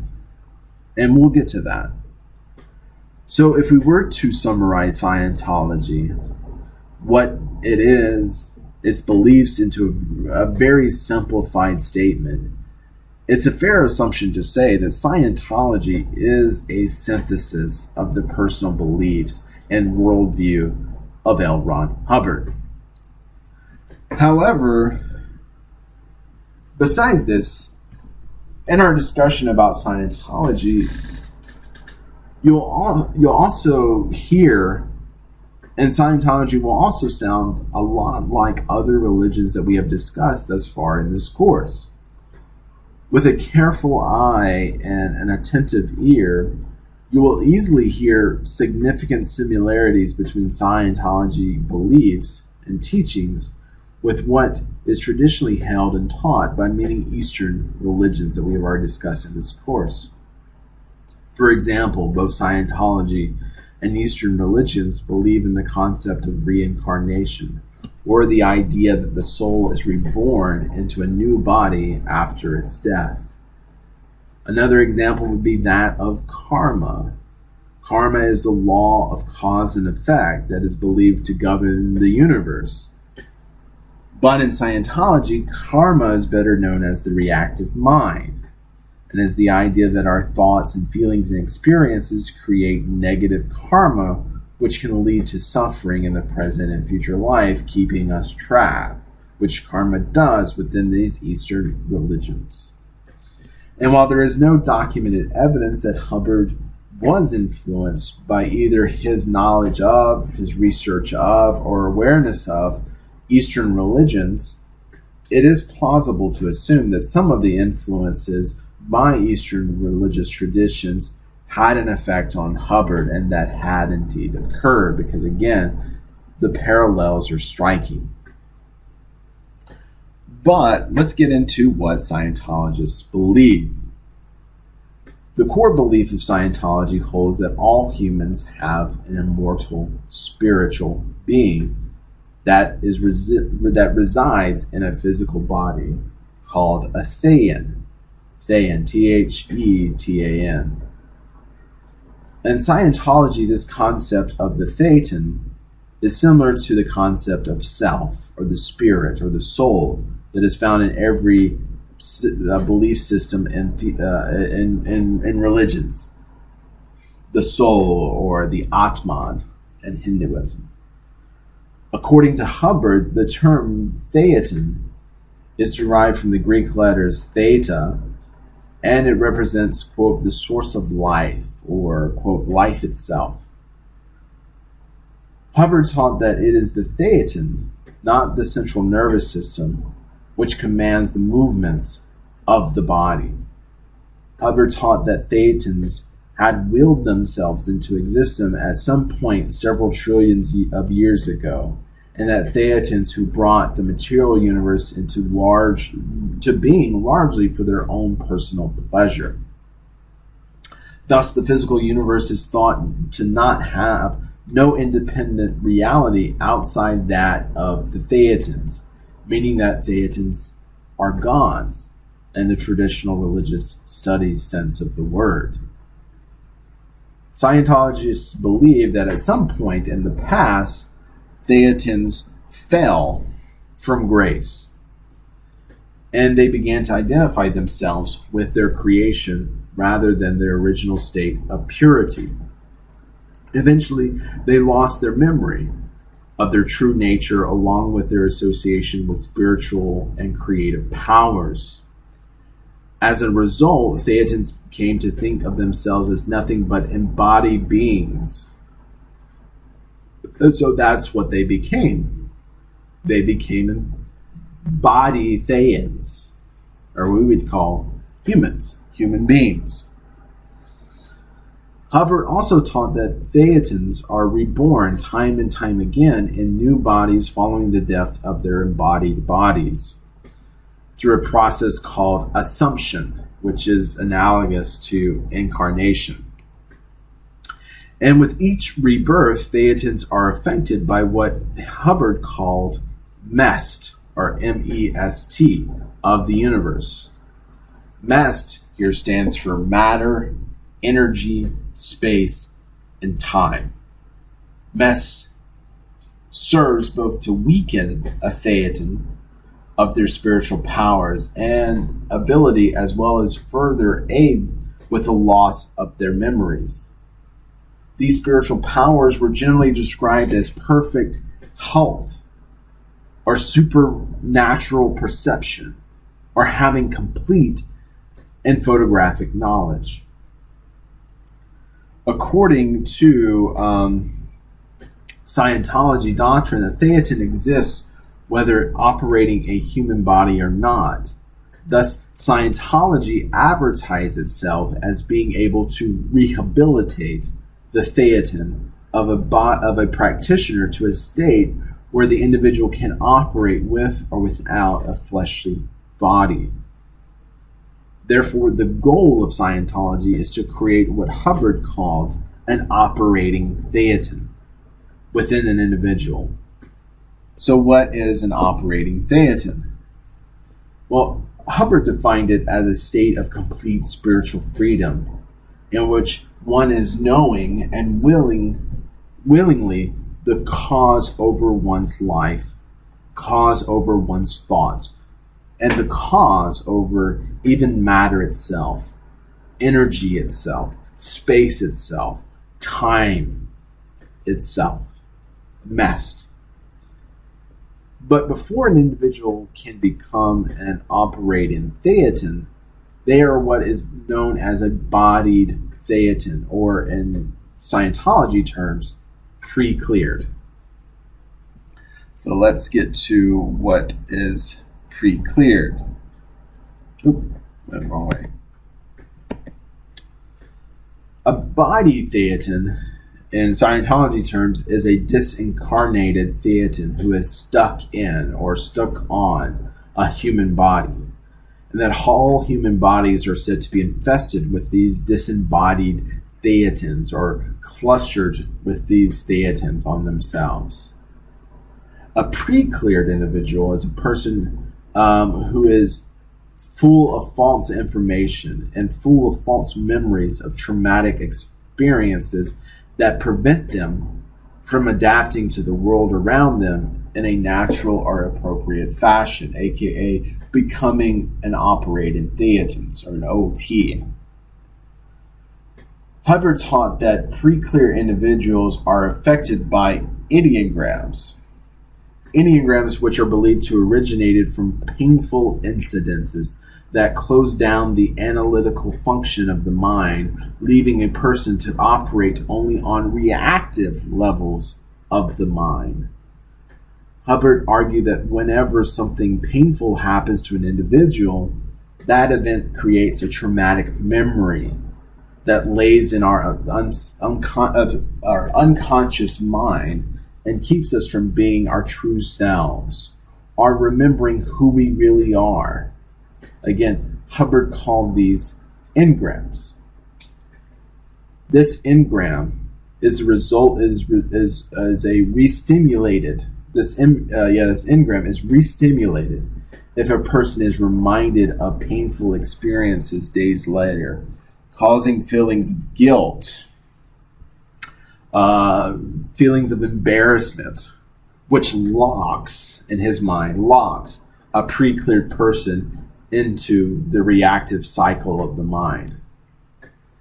For Hubbard, it is the reactive mind of an individual that inflicts mental, emotional, and psychosomatic ailments on a person. It absorbs all pain and the emotional trauma. Scientology teaches that there is a cure. There is a cure to our reactive mind, and that in the presence of these enneagrams or these engrams, they call the practice of auditing. Auditing is a sequence of actions whereby an auditor takes a pre-cleared individual through times in their current or past lives using a series of guided questions with the purpose of ridding the individual of negative influences from past events or behaviors.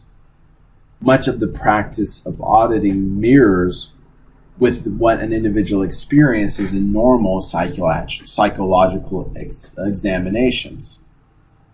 Through auditing, the subjects are said to free themselves from barriers that inhibit their natural abilities. Also, most auditing sessions employ a device that Hubbard called an e-meter.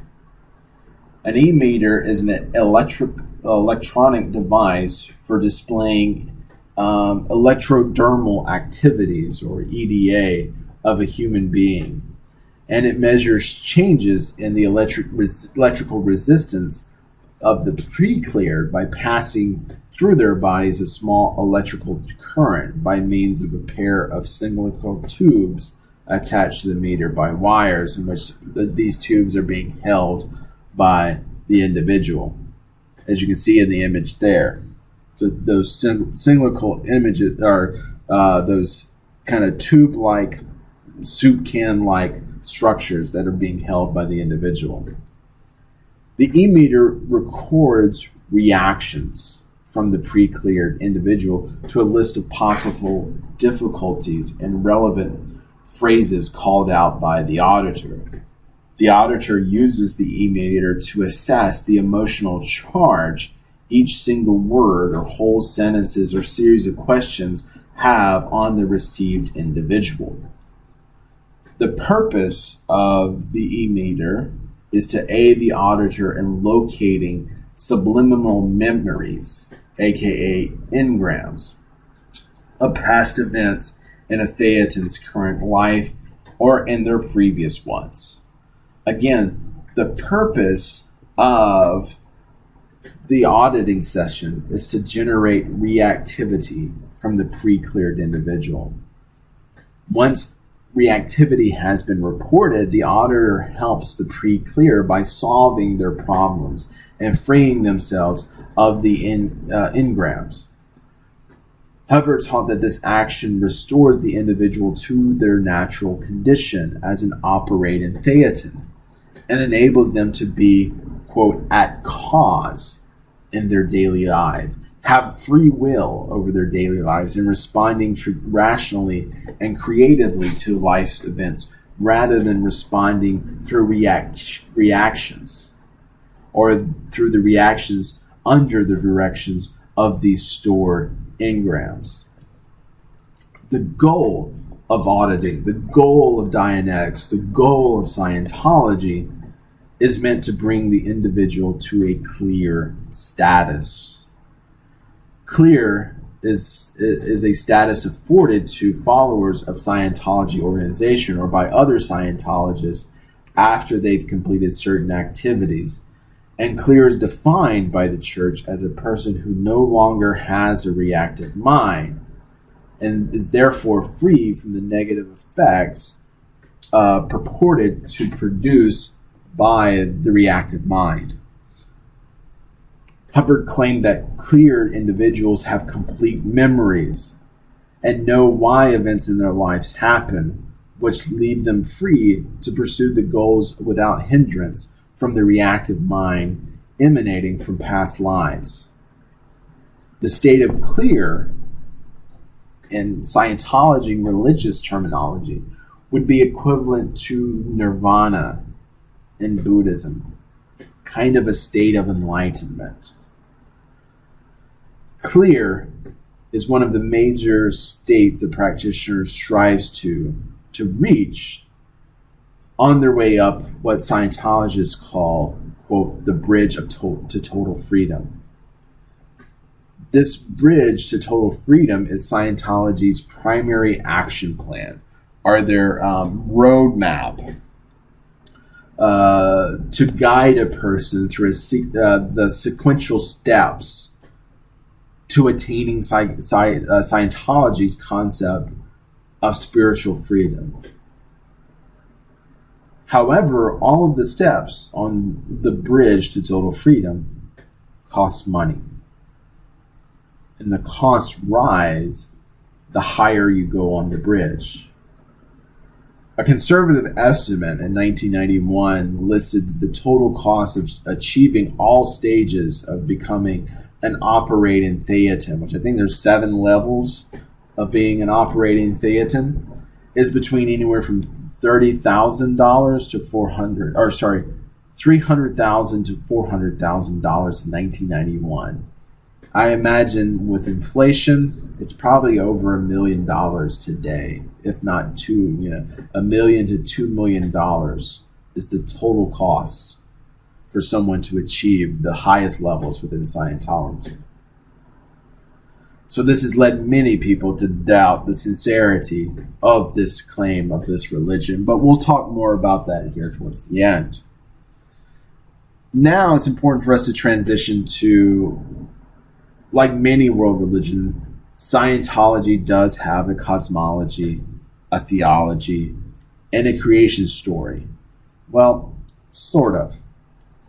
The Church of Scientology states that it has no set dogma concerning the idea of God. However, it does allow individuals to come to their own understanding of God. Some Scientologists would believe that they themselves become God, or that there is some kind of God out there. And many Scientologists do believe in this kind of nameless deity that they routinely call the author of the universe, or the infinite one, or the allness of all in their formal prayers at their meetings. So it does seem that they do believe in some kind of higher power out there, but then I have talked to some Scientologists and have heard some Scientologists who would refer to themselves as becoming gods, or that they themselves are gods as well. Hubbard would make this claim about himself too. In Scientology, the human body is regarded as similar to that of other religions, in that at death the spirit will leave the body, and they believe that the immortality of each individual spirit. That after death, Scientologists believe that the spirit acquires another body necessary for growth and survival.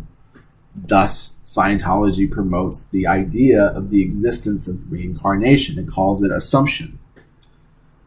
And according to Scientology, salvation is achieved through clearing of engrams and implants from you as the thetan and becoming an operating thetan, becoming clear. And it's that these engrams, which are the source of all human misery, and that this can only be achieved through the process of auditing. But unlike most doctrines of reincarnation, within Scientology, salvation is limited to the current life, and that there is no final salvation or damnation within Scientology. Now, L. Ron Hubbard's background with science fiction cannot be forgotten, nor does its influence not impact Scientology. Rather, his science fiction background is everywhere and is seen everywhere within the religion of Scientology. Scientology teaches various and makes various references to space operas. And if you're not familiar with what a space opera is a kind of subgenre within the field of science fiction writing that emphasizes space warfare with the use of melodramatic, risk-taking space adventures. So think Star Wars, think George Lucas's Star Wars, or think Frank Herbert's Dune, or think of Alex Raymond's Flash Gordon series. Like I said, you're thinking of spaceships, thinking of lightsabers, thinking of empires and rebellions. Again, think of Star Wars here. Star Wars is a space opera. Flash Gordon, a space opera. Dune is a space opera. And before Scientology existed, L. Ron Hubbard was a science fiction writer, and a very successful one, who used this subgenre in his writings.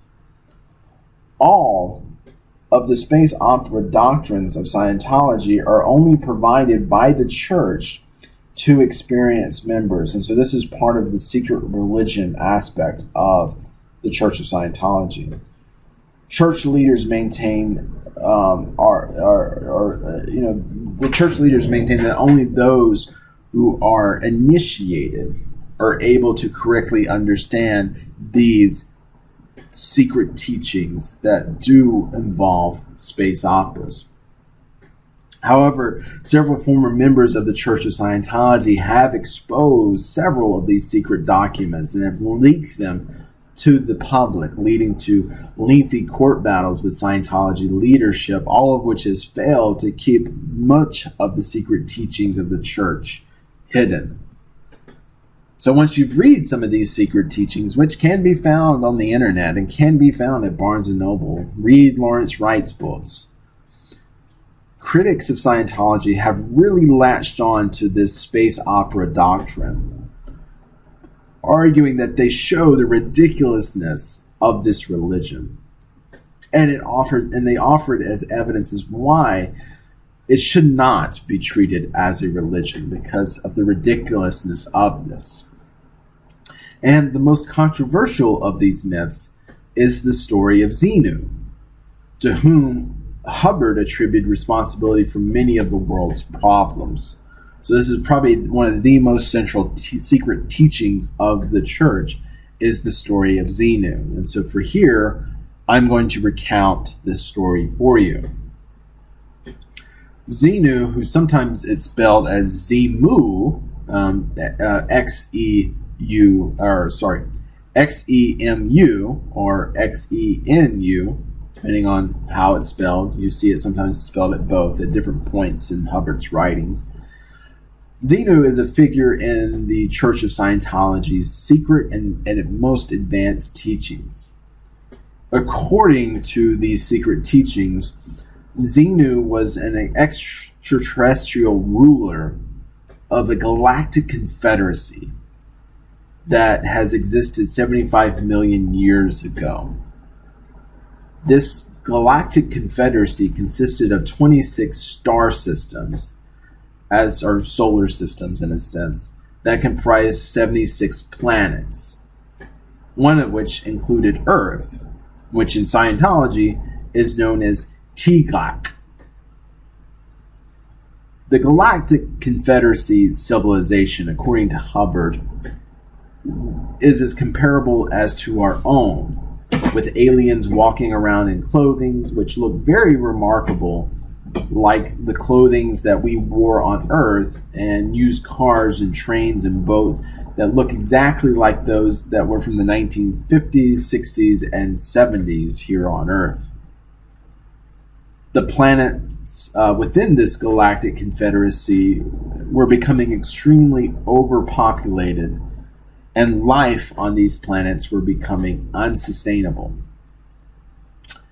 And because of the possibility of extinction, Xenu was about to be deposed from power by the populous mass within his confederacy that he ruled, because he was to be seen as to blame for these problems. However, Xenu devised a plot to eliminate the uprising, while at the same time solving the overpopulation problem. According to Scientology's secret teachings, with the assistance of psychiatrists, Xenu was able to gather billions and billions of his citizens under the pretense of income tax inspection. And Xenu, with the help of these psychiatrists, surprised them, got the jump on them, and paralyzed them and froze them in a mixture of alcohol and glycerin in order to capture their souls. These individuals were kidnapped, and the kidnapped populace was loaded onto a spacecraft that looked, according to the secret teachings, like a DC-8 airliner that's here on Earth today, for transport to the site of extermination, which is the planet Tiglac, or Earth. When they had reached Tiglac, the paralyzed citizens were then offloaded, and that they were placed around the bases of all of Earth's volcanoes across the entire planet. And then Xenu would launch or drop hydrogen bombs from his DC-9 or DC-8 looking airplanes into the volcanoes, which would detonate simultaneously and designed to kill all of the paralyzed victims at the base of these volcanoes. Sounds weird, but we'll continue. According to Hubbard, this didn't kill all the aliens. Rather, the detonations of the bomb disembodied the souls from their bodies, the victims' souls from their bodies, aka the Theatans. And that the souls were blown into the air and blasted into the air, and they were just aimlessly out in the air. Xenu was able to capture the Theatans using e-meters, as well as a futuristic style vacuum cleaner, a shop vac, basically. And according to Scientology, all of the Theatans were captured and imprisoned in a cinema-like structure, where they were then forced to watch a kind of movie designed to implant subliminal messages and false memories and various misleading data into the Theatans. All of this was designed to deprive them of their sense of personal identity and to create a sense of false images and memories, ingrains. According to Hubbard, all of world religions, particularly he names the Roman Catholic Church, was part of Xenu's subversive efforts, that the Roman Catholic Church is a false religion because it's part of the false information of Xenu. While the Theodens left these projection-like cinema prison-like areas after their video. They had lost all memory of themselves, all past lives of themselves, and they started to cluster together in groups of a few thousands, having lost the ability to differentiate between each other. Each cluster of Theatins started to gather onto human bodies. Thus, they became known as body Theatins, which are said to be still clinging onto and adversely affecting everyone today. The Scientologists who believe they have to be removed in order to progress in their lives. The story continues that a government faction known as the Loyal Officers eventually overthrew Zeno and his renegades and locked him in an, quote, an electronic mountain trap in which he cannot escape. TGLAC was subsequently abandoned by the Galactic Confederacy following the overthrow of Zenu, and Earth remained a prison planet to this day. For Hubbard, who attracted a tremendous importance to this story, saying that it constituted, quote, the secrets of the disaster which resulted in the decay of life as we know it in this sector of the galaxy. And Hubbard used the existence of these body Theodins from the story of Xenu to explain many of the physical and mental illnesses of humanity which prevents people from achieving their highest levels of spirituality. So, the last question that we need to talk about is Scientology a religion or is it something else? It's a truly valid question to ask, especially after this story with Zeno. As you can see, various science fiction elements can be found within the official teachings of Scientology. Thus, it has left many to doubt the church's claim as a religion.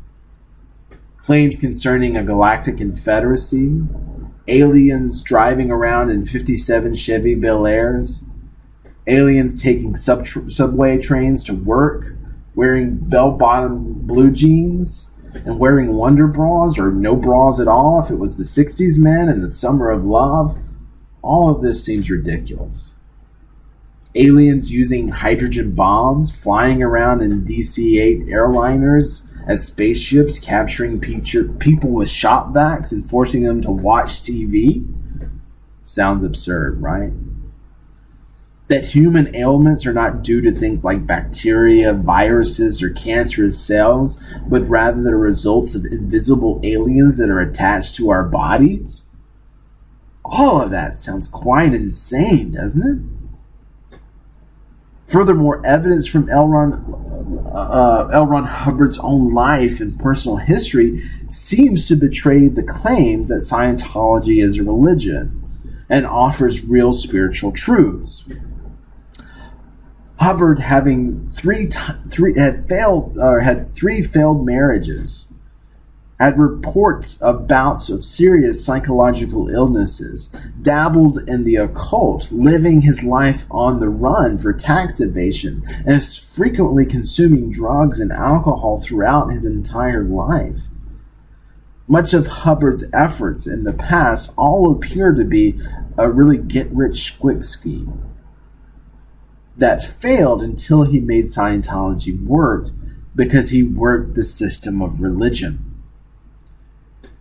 Has any of the world religion founders that we have discussed in this class behave in a similar pattern as L. Ron Hubbard, as Jesus Christ, Muhammad, Siddhartha Gautama, the Buddha, Guru Nakni? No, none of them have acted in a similar pattern. And what often seems to be the final nail in the coffin concerning this debate comes from what L. Ron Hubbard said himself.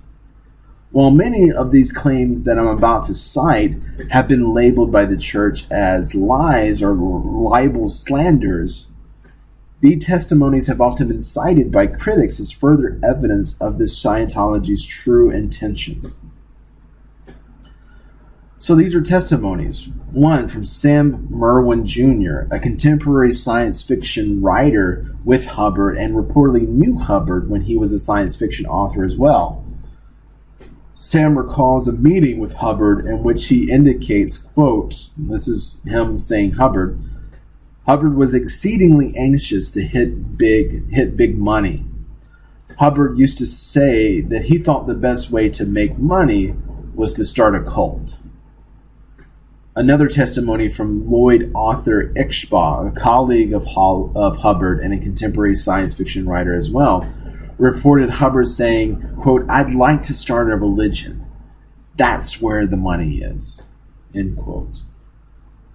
Likewise, writer Sam Malkowitz, who reported in an affidavit during an Eastern Science Fiction Association in which Hubbard was a member and was at the meeting in November 11th of 1948, Hubbard saying to the audience, quote, you don't get rich writing science fiction. If you want to get rich, you start a religion, end quote.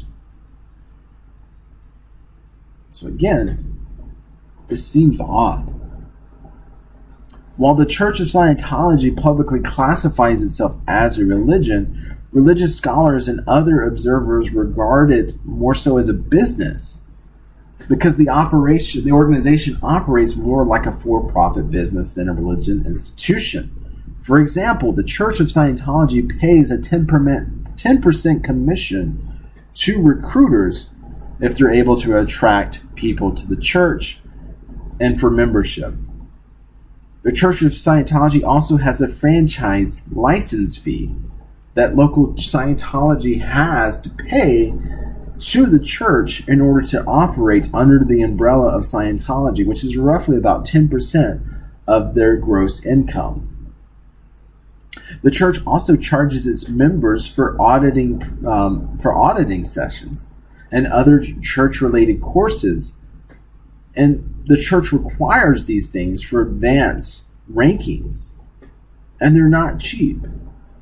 The Church of Scientology also has a hired team of lawyers who will threat lawsuits against any individuals or organizations who will illegally publish Church Scientology images, protected images without permission, or books without permission, or use things on the website, or use materials without paying a licensing fee. Again, this all sounds like a business. All of this sounds like a business. And how many countries around the world see Scientologists? Countries like Germany, Belgium, France, Ireland, Luxembourg, the Philippines, Israel, and Mexico view Scientology as a commercial enterprise, not a religion, and thus treat them as such. However, despite all of these facts and statements, the question still remains, is Scientology a religion? There are many religious scholars who argue strongly that Scientology is a religion and should be seen as a religion by the public. Many religious scholars have noted that it is abundantly clear that Scientology has both the typical forms of ceremonial and celebratory worship that other recognized world religions have, and Scientology has its own unique view of spiritual life. Religious scholars note that religion requires belief in something transcendental or ultimate, practices rites and codes of behaviors that reinforce those beliefs, and a community that is sustained by both those beliefs and practices, all of which are present within the Church of Scientology. So again, that's the question that I leave with you after this lecture. Is it a religion? It goes back to our very first lecture where we talked about what is religion. And this is why Scientology fascinates religious scholars, because it it causes us to answer this question. It looks like a religion. It walks like a religion. It talks like a religion. It sounds like a religion. It smells like a religion. Everything about Scientology at times has the aesthetics of a religion. But when you know its history, when you know the personal past and stories of L. Ron Hubbard, of David Miscavige, the actions behind the scenes, do the actions of a few classify the whole? And so, I can't answer that question for you. All I can say is that it does operate as some type of religion. It functions a lot like that. When you talk to members of the Church of Scientology, average members, they'll talk about it in the same way that a person talks about going to a Baptist church or going to their mosque or being in synagogue. Is that invalid? Because if you go to a church, is it culture that defines religion? Or is it the actions of the individual that define religion?